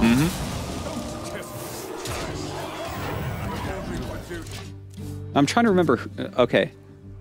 Yeah, Tice is the one that actually played Guardian. So, I mean, going for some damage here, it's kind of an interesting play, but... Yeah. This is like he's taking a risk here. Tice feels like he's really far behind and has to like just go for it. But now, once the Tyrion comes down from green ship, I feel like it seems kind of likely that it's just gonna take the game. It's gonna be so powerful. Little eyeball roll from Tice here.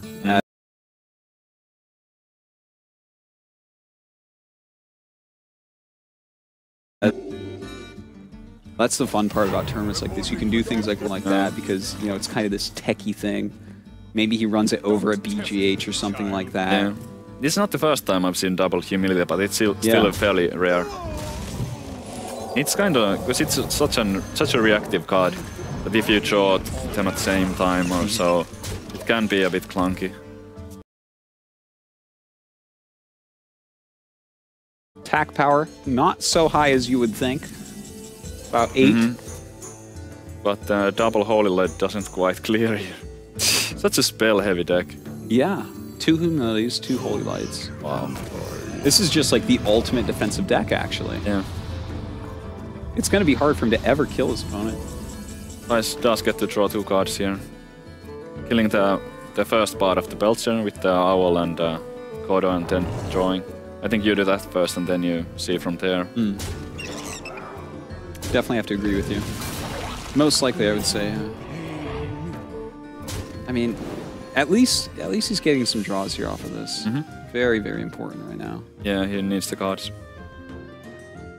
Do you play?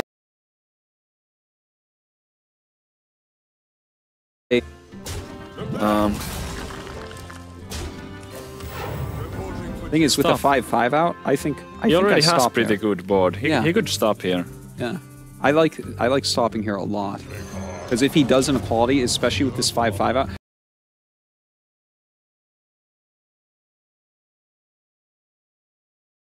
The thing is, Tice realizes he's still behind in cards. He needs to push, right? I don't think it's necessarily a mistake to play it there. I mean, he does have the pressure thing going, and there were opportunities for green ship to clear efficiently on the earlier turn, and he kind of showed that he doesn't have the AO clear. So, I mean, we can see that there's an equality, but he's lacking the Wild Pyro or the Consecration. I think he casted both of the Consecrations. But like... Okay. Well, we have the... Seems to be paying off. I mean, Deska to steal. Yeah, I was actually thinking about Lothab into the Karn and heal it, because you have these 2 Holy Lights. Oh, yeah. That's a good play. He should definitely Holy Light Lothab here. Yeah, but...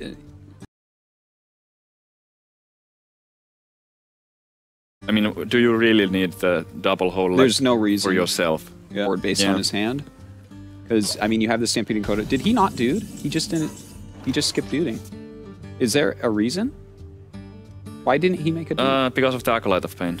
He didn't want to give an easy card. Of course, yeah. I was very confused there for a minute. I'm like, what?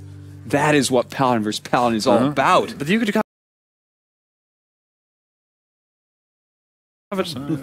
You do have 2 Holy Lights that you're not using. I've seen it sometimes, so like where people just do it anyway, like knowing that your opponent is gonna draw. Especially like when it gets a little bit further in the game. Yeah. I mean, I feel like we are approaching the late game right now. Oh, definitely. I'm not sure how many cards they exactly have, but we still have many turns ahead, but they're both sub 10, I would say. Yeah, like I think 8 cards maybe or so. Something like that. a couple less cards for... Wait. This... yeah. So he can Wild Pyro equality and he will get the Cairn. Like, not Cairn, sorry. He will get the Bane. He can go... Wait. If he goes, attack Sylvanas into this 3/5... Oh yeah, that's what's and his, definitely.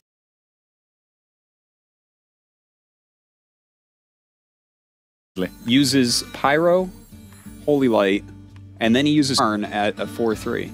That would be 11 mana. Oh no, the coin! Like, it would have been such a good play. That would have been the sickest play ever.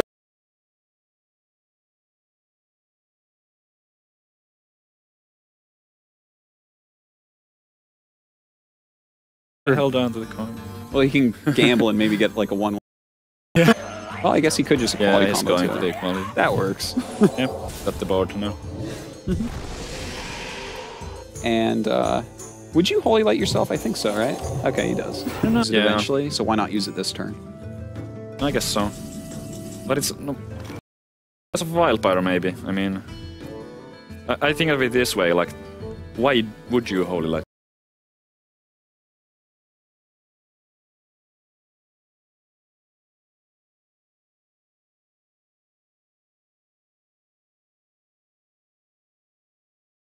Yourself. There's no way for them to kill you. And there's gonna be. You wait until one of these Paladin decks has one Leroy and one Face. It's really difficult for me to like keep track on the cards and how many, who has casted 2 Consecrations, who has like a. You lose track. I think really all the fast. Consecrates are gone. The From both last sides. equality is in this hand right now for Tice. Okay. I do believe. Yeah, I think so. Then, yeah. I believe.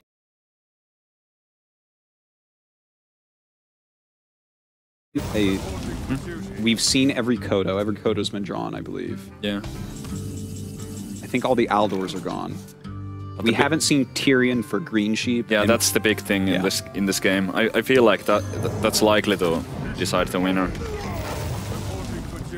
I mean, not necessarily. Tice could be running a Harrison Jones or something that we haven't seen yet. Yeah, that is true. Some Pally decks run that. Or maybe Faceless Manipulator. I've seen that pop up every now and then.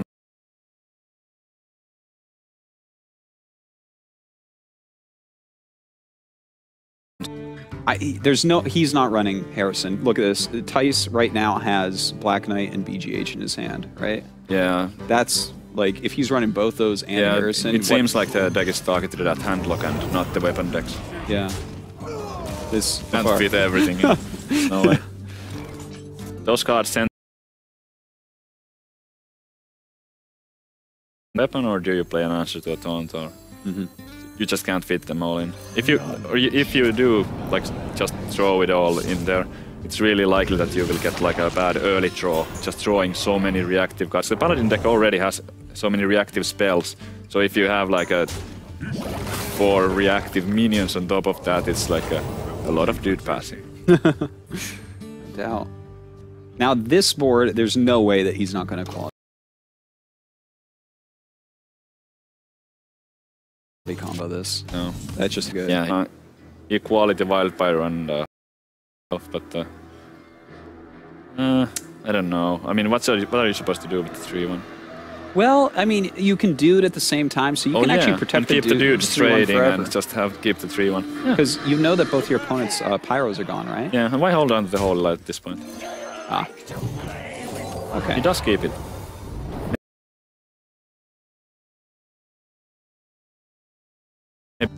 Yeah, he could. He does have this Black Knight here. Yeah. If he was to Holy Light himself, then I think that would have been just a strictly better play. What is that? Wow. Tice cannot be happy with that. No, and that was his last.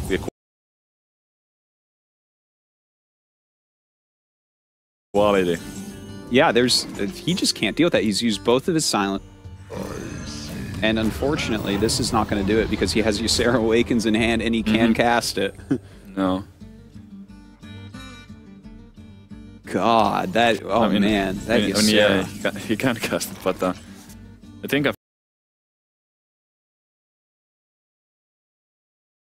You got no cards left in hand. 10 life, that's enough.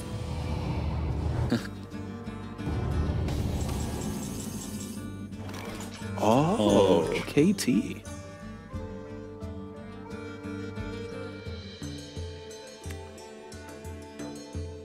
Eldasad, Holy Light. What does Kel'Thuzad do for you there? I guess you have to draw a taunt.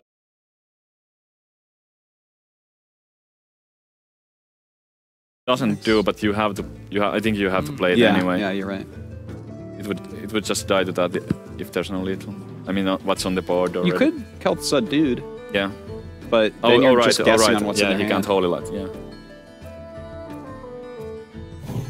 So he's gonna Holy Light. Okay. All right. Made any sense at all? Oh, that's brutal. Yeah. But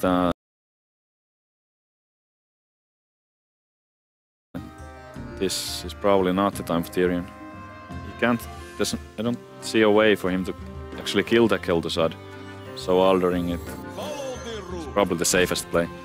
Because he knows the user is gonna end the game in his favor, so he's just making like the most, like their best defensive play in a way. Yeah, that makes sense. The Nightmare. And yeah, that's not gonna do it. That's well, he'll play it. We know that this game's over.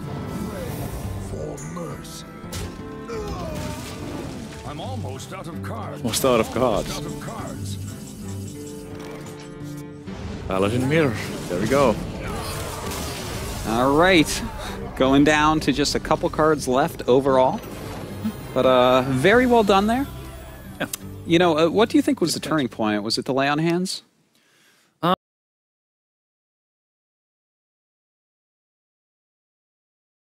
Probably, yeah. I feel like the Lay on Hands was like the when things started going in Green Sheep's favor. After that, he had more cards, and even though he wasn't like playing them all out, he had more options and just more suitable plays. And yeah, like Lay on Hands, I kind of hate the card, but I gotta be honest, it was really good here. Like I built my Paladin fairly similar to Thais, and I got my Lay on Hands and I put the Kel'Thuzad in the same slot, because otherwise you have like too many expensive stuff. Yeah. So it's like at the same 8 mana slot. So it's like fairly often if you spot a Kel'Thuzad, you can figure it out that there's probably not going to be a Lay on Hands. Although some players do run both, but yeah, that's a little bit they're greedy. so expensive. Yeah, it's too greedy for my taste. All right, so he's going up against the Paladin here of Green Sheep. He knows that there's a Shaman left. Does that mean he goes with his Shaman and tries to save his Priest? I wish I knew the Priest Paladin matchup better, but I think he will go with the Shaman. I think so too. I like Paladins,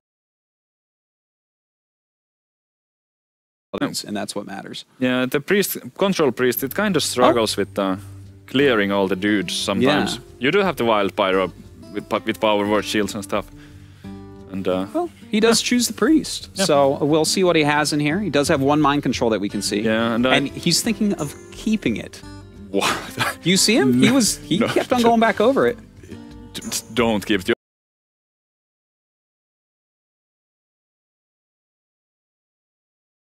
I mean, you will have 10 turns to draw it. He is using stuff, so he's like, well, you like just are never gonna kill me. Most expensive. I mean, it's like you throw it back just to open up your early plays. So you have more options for early game. I mean, you have 10 turns to draw it. So you're gonna draw like 1/3 of your deck, and you're likely to have it anyway when you have 10 mana. He does have a Silence in here. Kind of interesting. That we've definitely seen that go in and out of Priest decks. Yeah, I really like one Silence.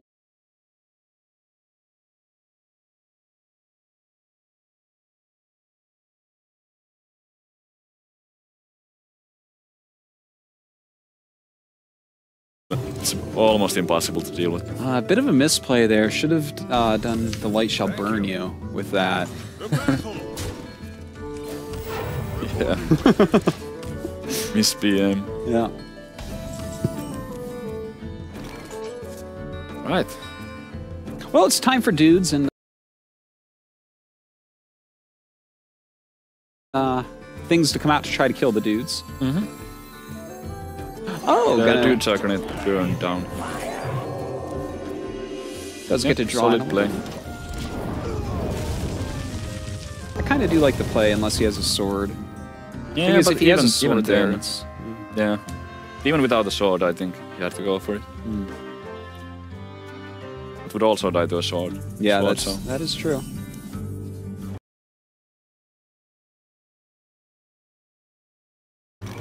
Definitely a better play than that. Well, I guess you can just start clearing dudes a little bit.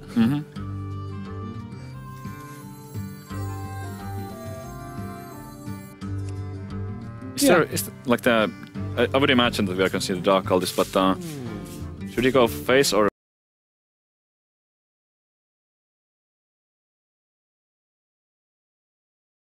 He could also clear that and just heal up the wild pyro. He knows his opponent. They have to top deck it. But yeah, I would play the dark cultist for sure. Would you clear But the it's dude or go face though? Probably go face. I mean, I think you wouldn't clear the care dude. about the, but it's a long game, so Yeah. it's like the 3 damage on face. How relevant is that really? Yeah, I don't think that comes into play. Whereas the dude like has some slight possibilities of helping out. Unblessing of Kings. I mean, the meta has changed a bit, Oh, so yeah. you never know.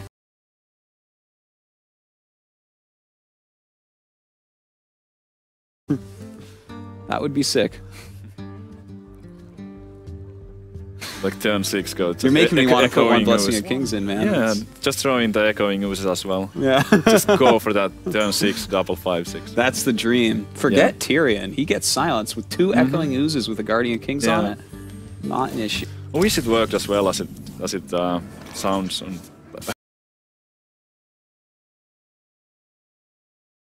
as good as it sounds. Ooh. It doesn't. That he doesn't really need, you know? This is kind of why I don't like this matchup from the Priest side, is because literally we're watching Green Sheep right now make dudes and pass because he doesn't care about any of this small amounts of damage. And these are all like kind of technical minions that are being played that he can just destroy with one combo.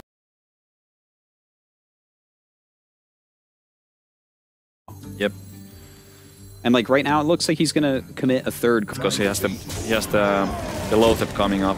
So if the board is not cleared this turn, it also won't be cleared next turn. Yeah, yeah, very, very true. And as Sylvanas comes down, so there is a silence, but having the wild pyro is a bit awkward right now. Well, I want to see just this Loatheb just fly up. Follow up. He could deal 9. He has Holy Fire.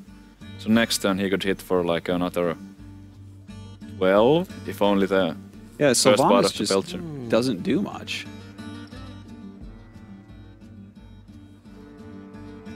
Yeah, I mean, there's a lot of ways to do this. I mean, this is like a really important turn in my opinion, because he could choose to go Loatheb face, or he could do this.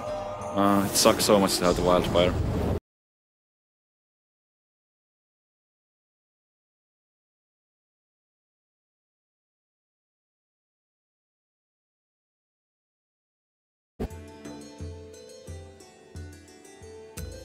Healing and get cards doing so. Oh, it looks like he's considering this Akanai. You know, I feel like I would have done Loatheb gone to face here, just because. Yep.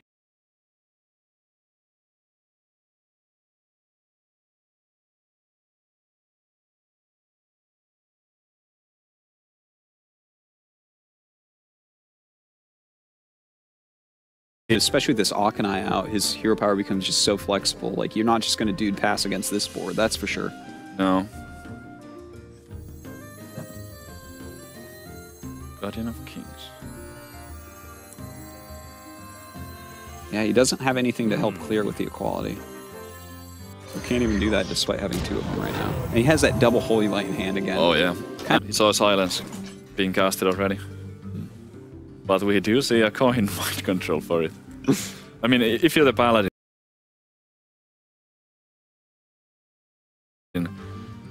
you probably want to slam down the Tyrion as fast as possible so that there won't be like a mind control like right after you play it. Yeah. So he does get like a guaranteed, I was gonna say 1 turn, but with the coin now spent, he gets like 2 turns to do stuff with it. Hopefully hopefully even kill it off just to get the way. Sludge Belcher out there, though. Now, this is actually... Of course, we already saw the silence, and you know he's not playing for silence. Definitely the right play. Oh, he can actually... Oh my... He can go Sylvanas... No, wait. Sylvanas? Hero power to Sylvanas, and then circle to grab the Trine. And still hit his opponent for... And he'll still have an ooze. He'll get the death rattle out of the Dark Cultist. It would be an interesting play. It would be. But I mean, he's committing a lot of cards to it, and then he only has 3 cards in his hand. And 2 of his minions will be at 1 health. And the way he... Yeah. Seems like he's gonna go for something else. It's a bit tricky sometimes to get good use out of the Sylvanas against the Paladin, just because of all the dudes coming out every turn. Yeah, that is very true. I probably would have went for the mind control on the Tyrion. But Friendship would have had some answers. Alright, well, he does actually hit it with the Belcher there, keeping a higher health on this Lothab. It's going to make it hard for the sword to actually kill him. Could have made his own dude with that, but not anymore. And he's actually kind of read the situation right. We don't have the clear. Yeah. We have so many equalities in hand. Double equality.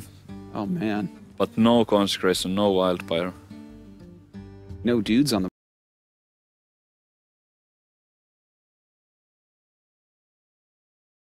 board. And to have to swing this, I guess that double... that double Holy Light's going to come in pretty useful here, isn't it? It's so brutal. That's the last thing I would ever want to attack. It's almost as bad as attacking a dude with it. What is he going for here? Just humility on that and...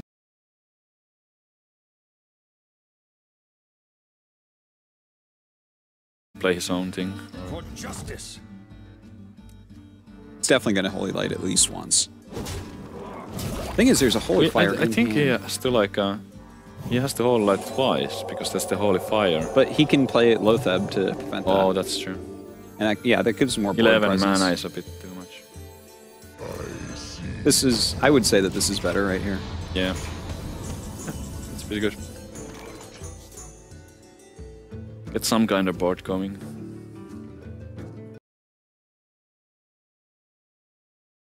Do you kill Lothab? Or do you go to face here? Because if you go to face, like, yeah, you deal 10, but yeah, you can deal 10, but you are out of gas. I think he saw the double Holy Lights last game, so... Oh, God. He might be, like, actually, bit hesitant about... He never used the second one, did he? Did he? No. I don't think he did, in which case you have to go to face. Yeah. But this actually could backfire. Yeah. Oh, I think he held on to the second Holy Light, so... He might be like, he has seen a Guardian of Kings already, he has seen a Holy...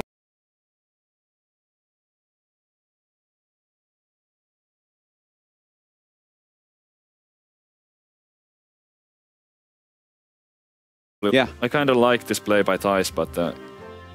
I think it was the right play based on what he's seen, because I'm pretty sure he didn't see the second Holy Light. And pretty good for him. I mean, there's still no board clear. There's a lot of stuff on the board.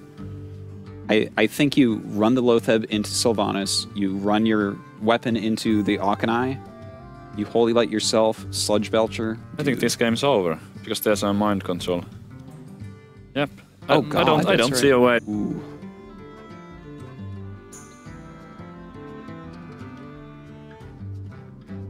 I mean, Holy Light, Belcher, doing the math. He can survive with like a... if he plays...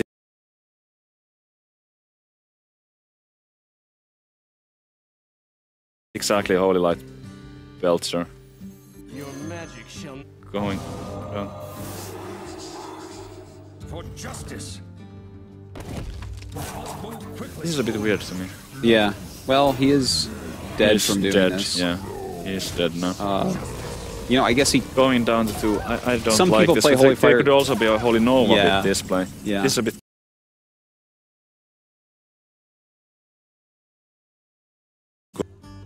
They get greedy and play the Harrison. All right, so Thijs takes a lead. That's right. And his priest deck does end up taking this game over Green Sheep, but I do think that was... it seemed... Going down to 2 doesn't make sense. Like, if he went down to 3, I think that you can say that that's a reasonable play. Yeah, I mean, yeah, you could make a strong case for going down to 3, because then another, like, Orkenai Hero Power, you don't die to that. Going down to 2, I feel like he really even needs if he's playing them. a Holy Smite for some reason, you're dead. You know, I mean, the chances were that he would have lost the game anyway. He was pretty far behind. Yeah, but I think that was a mistake.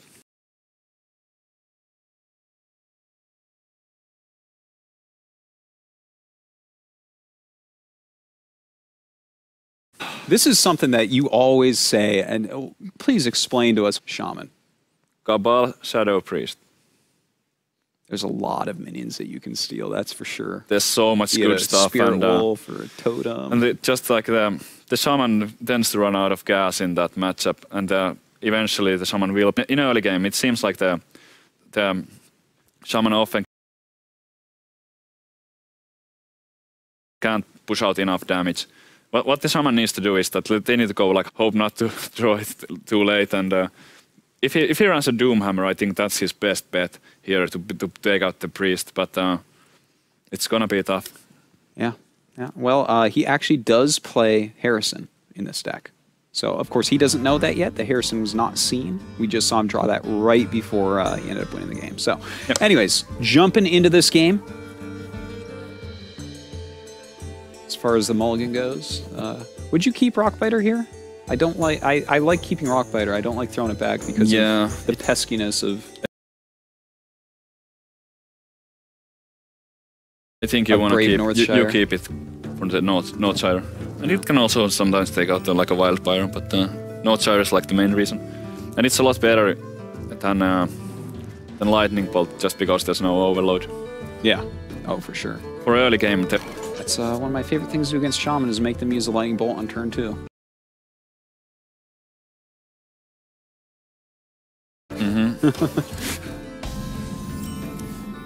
Because everyone in the world knows that Shaman runs 4 cards that kill your Northshire. Do you play it? Because I don't like to play it this early against... I feel like, why not just save it so you can at least draw a card later? Yeah. I would probably play it.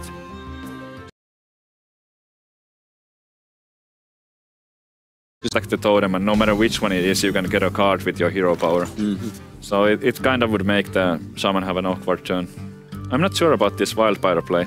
I mean, I do understand it that he wants to have a dude out there to clear the totems, but the things that you can do with it, he already had a silence. You can clear like feral spirits, and it just gives you like a strong AoE. Yeah. A good clear. But yeah, it kind of did its job here.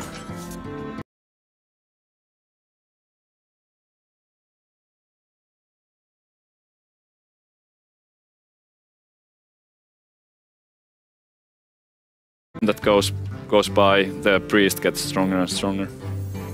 Well, it also, you know, what are the odds of...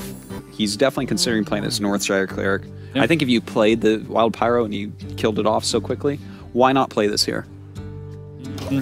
The next turn seems to be an Orkenai, so maybe his case could be made in favor of just dropping it there. Well, he drew a Lightning Bolt, so... That could have been dealt with easily. And yep.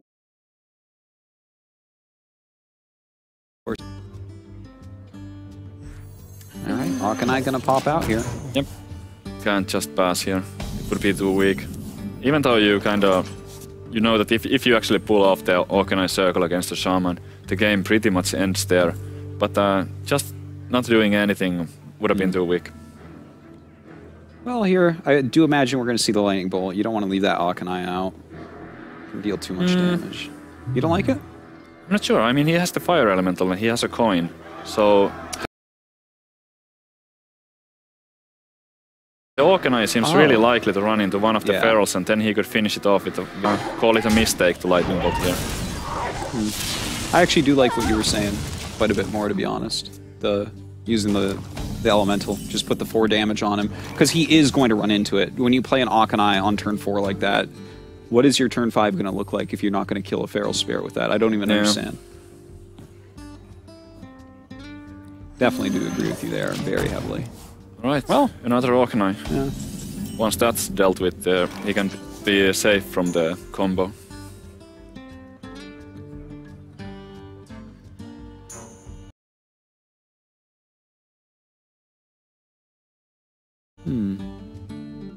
Coin low tip. Looks like the only play. Yeah, yeah. I mean, what are you going to do? Defender doesn't do like anything at all, and hero power is like a 2 Try to as roll well. high on the lightning storm. Yeah. What a terrible play that would be. It would feel a disaster.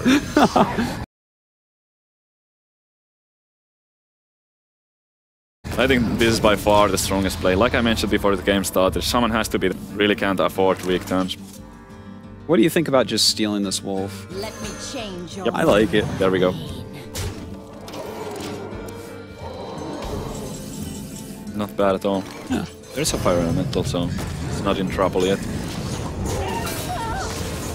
Looks like he will be able to clear that out at least, and yeah, it's also kind of nice that now there's one Cabal out of the way, and he had Golden Cabal, definitely one of the best golden cards. Oh yeah, Danny.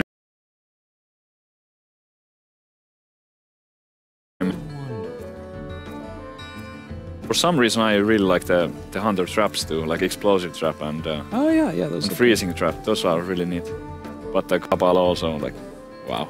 Yeah, it's pretty awesome. The Golden Silence is pretty good too. Take a look at that. Yeah, not bad at all.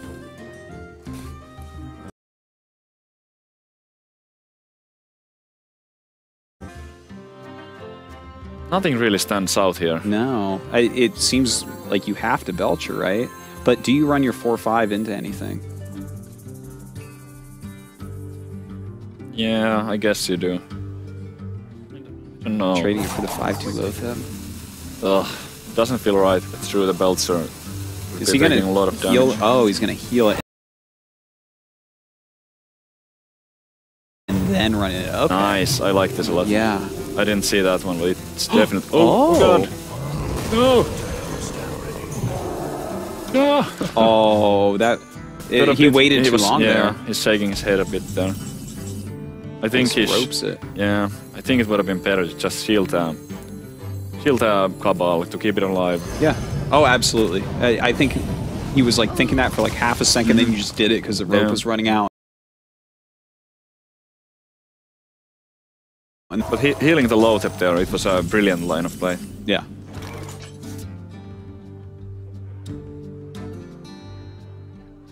Well, Thought's Steel definitely a card that can be useful in this matchup. Mm-hmm.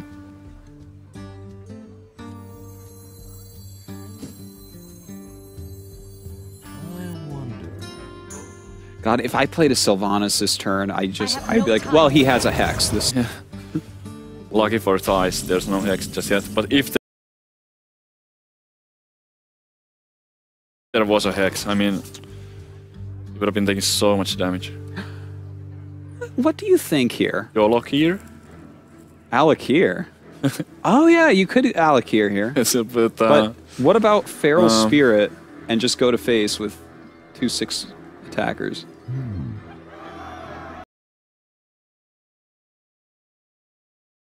Sure, but what else do you do? You can like Drake? There's a lot of good plays. Yeah, you drop the Ferals for sure. Yeah. This is like a possible lethal for next turn. Yeah, and both of the Organizers are gone. How is Thais gonna be able to clear this? Well, yeah. Wild Pyro. Wild Pyro powered. To go to Thought Steal, the other Lightning Storm that's probably in the deck. Yeah, he doesn't know that there's one in hand. He can Shadow Word Death his Sylvanas. Like you could kill a wolf, Shadow Word Death to try to steal one of the bigger minions. Like, Alright.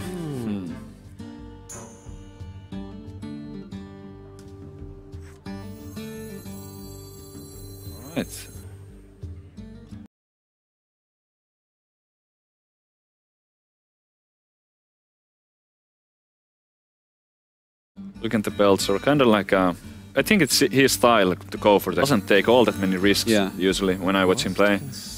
I mean, I would be tempted to Thought Steal, because it's looking so bad right now. The thing is, you know both hexes are in the deck, because you should have used a hex on Sylvanas. Yeah. So I would have very much liked that. Yep, definitely.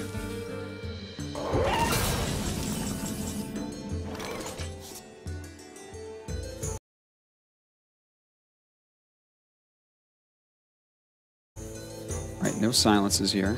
Nope. Well, especially with this, your Drake. Still no hex. That's, in a way, that's kind of unlucky for Greenship. I mean, there's so many cards in the Shaman deck that deal with Sylvanas. Usually 4. Yeah. And he hasn't drawn a single one, and he's almost like halfway through his deck. This is suddenly looking a lot better for Tight. How well he kind of got the board with that Sylvanas and the Belcher. Yeah.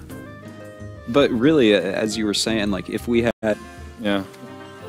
The game would actually end here, I believe.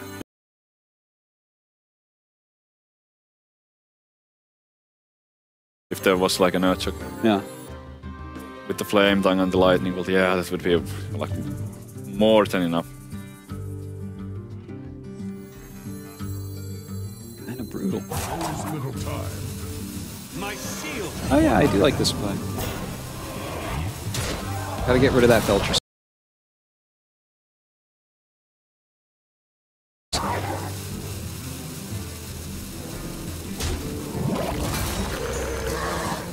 Oh, that's aggressive. Yeah, it certainly is. Does have that lightning bolt in hand as well.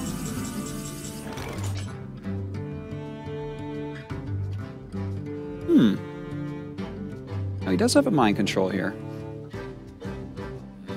Yeah, but I don't think this is time for the mind control, but... Could mind control the wolf and run into the Argus and steal. You're really not gonna cast the mind control. I mean, there's nothing valuable with that. And even if you're gonna play the Belcher, you're gonna have the mana to cast the Thought Steal. So, yeah, go with that first and see it from there. He's probably gonna grab hexes. Like, yeah, I there's mean, not the that chances many are cards that he's gonna pick up. That sucks. That is just about the worst thing he could have been even worse. I mean, now he has at least a way to enable it.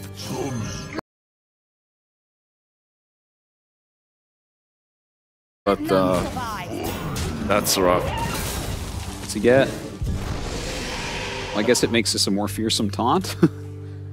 Still? Yeah, I actually think that he needed exactly that one to survive the Alakir. Oh yeah, that's right. Oh, he could have silenced it. He could have silenced it. He probably would have went for that, if in case he didn't get priest side of the board. Maybe even triple.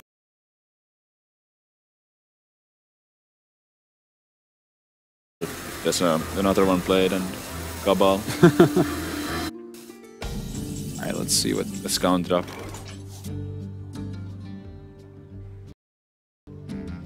Green sheep here.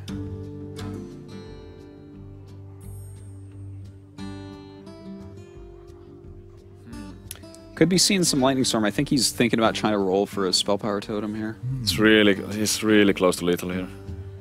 I mean, he has 10 damage in his hand and he has 6 on the board, but the Belcher is gonna soak up 7. So he's like 1-0.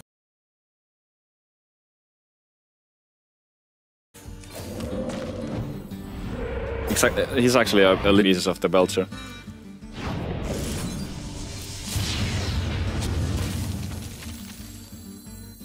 Alright.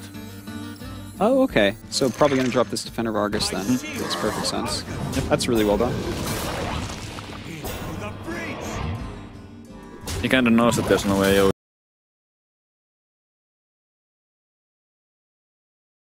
on the priest's hand.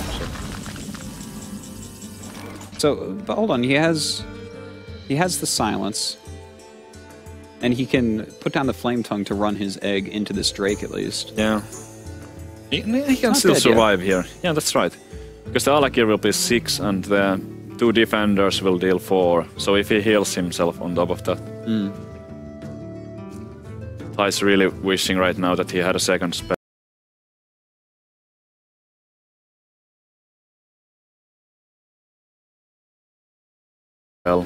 So he could... I mean, that would be so good, but... He has to silence the egg and Well, at least he has to heal himself.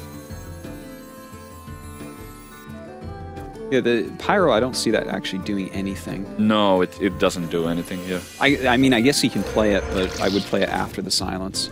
Yeah. Yeah, that would be fair. Because he's got to heal himself as well. I guess he can consider actually playing the Pyro as well. I mean the North Star as well, but he actually skips both of them right now. So close.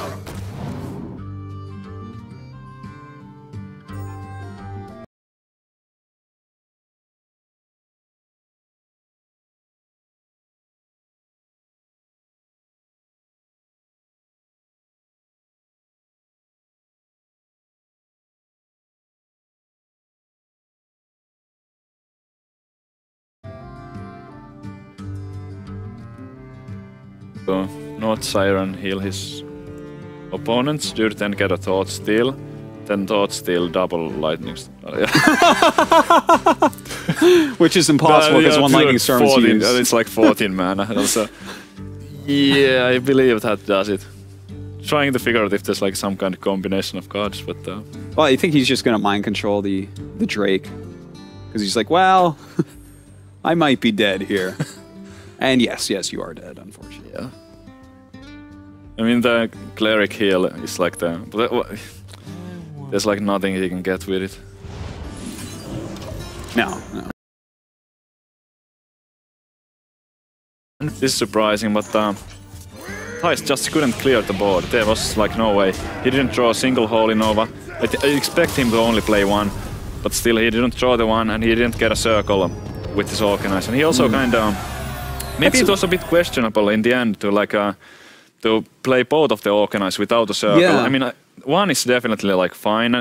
The situation was so that it made a lot of sense to drop it.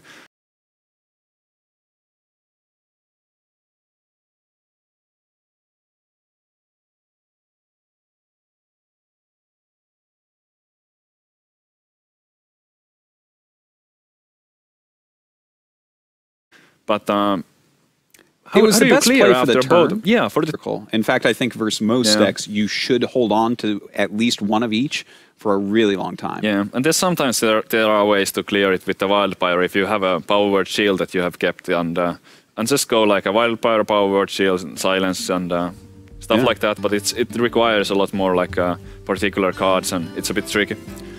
Well, looks like we are down to the final match. A lot of close matches here today. Yeah. And it's going to be Shaman going up against Shaman. So I believe this is kind of my opinion. I'm sure some people disagree, but I believe Lightning Storm is the Herald Spirits and everything. Like getting good storms off and timing it right, not casting it too early, but just timing the Lightning Storm. That's the key play. Okay, well, look at that! Wow, well, that's. Really want one, and I agree with keeping it. I mean, I believe this is like one of the few matchups where you keep it, but that's actually kind of rough. Like his options are really limited for the first turns. Just imagine, both Unbounds out, both Lightning Storms going off. Not gonna make any predictions about this. Certainly.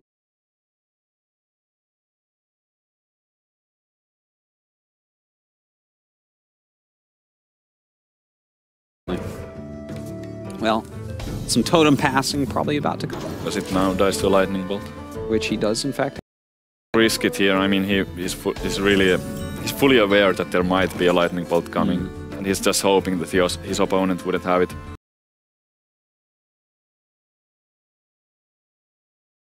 Whatever. Yeah. And I would imagine he's going to throw down the Nerubian Egg at him. Yeah, me too. He has the Flame Tongue in his hand already. And he has an Argus. And even an Argus, yeah. That is going to be the most enabled Nerubian Egg ever.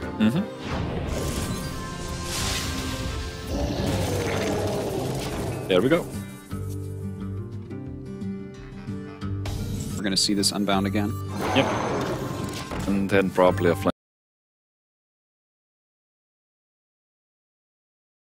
Flame Tongue. Yeah. Green Sheep. Yeah, I think you have to just kill this right off. There's no reason to let you're not hexing that. No, certainly you are not. And you're not going to throw down your Feral Spirits, because then that Lightning Storm might be amazing.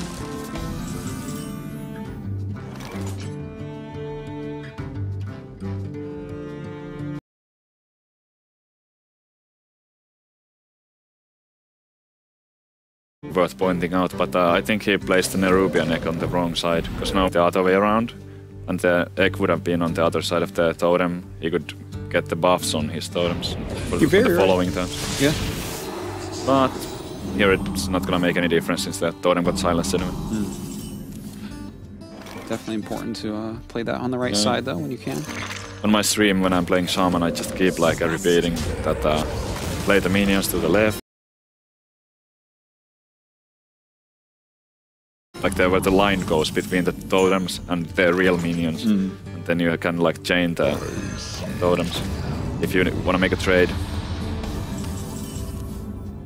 Oh, ooh, that's a good draw. Yeah, not bad at all. But once again, this Nerubian being on the wrong side. If it was on that left-hand side like you were talking about, you could trade the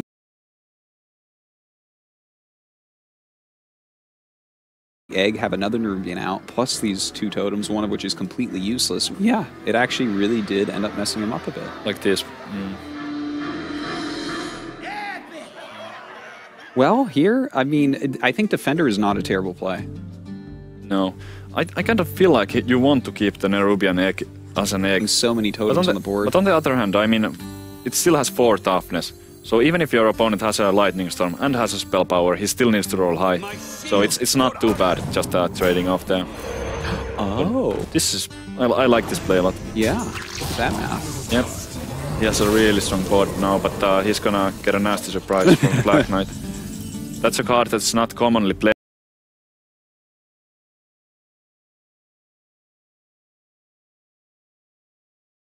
in deck, so I can... Lightning Storm just as a theoretical idea here with this many... No, there's gonna be like Feral Spirits coming, and a lot of stuff that you can never clear the board after that. And also you will have 4 Overload. So you get to totem the next turn. You're gonna fall behind on the board, and you're never gonna be able to recover from it. Like casting the second Lightning, if there's like no other option.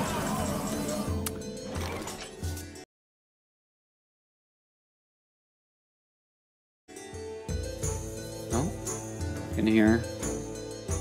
Kind of a tough situation. That is a strong board over there for Green Sheep. Sure is. Lightning Storm, it doesn't do all that much.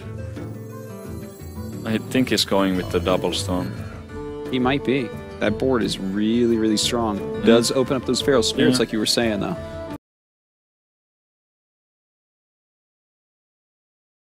Things will look even after the double storm if he hits, if he rolls high with one of the storms on the fire elemental. There you go. All right. And now he's obviously. So the board is clear, but this is gonna bring him some trouble when the game progresses. Well, but Feral Spirit totem.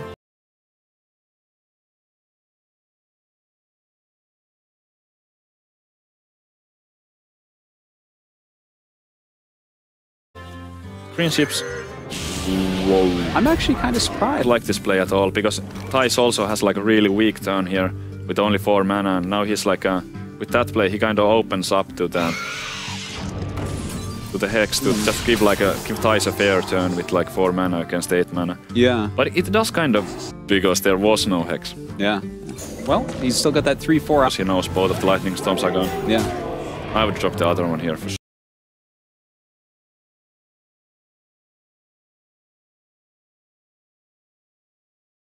Sure. I mean, yeah, that makes a lot of fear? sense. Just because both of the storms are gone. If there was still a storm left, you'd never play both of those. So this is what I was talking about holding on to one storm. But I can't really blame Thijs for casting both of them. I mean, the board was looking impossible. You have the Defender. I guess he's going to totem Defender.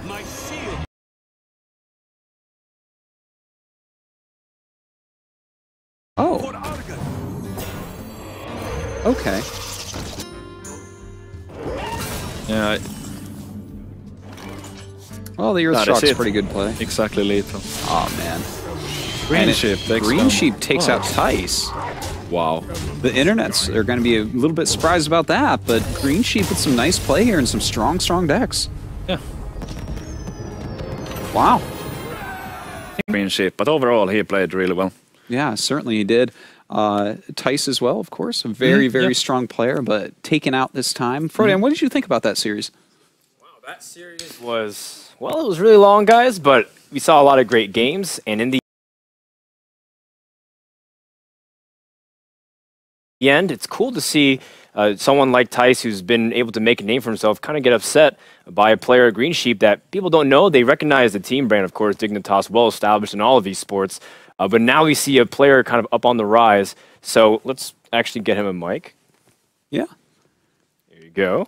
So Green Sheep, talk to me a little bit about that series of what went through your mind and kind of how you approach the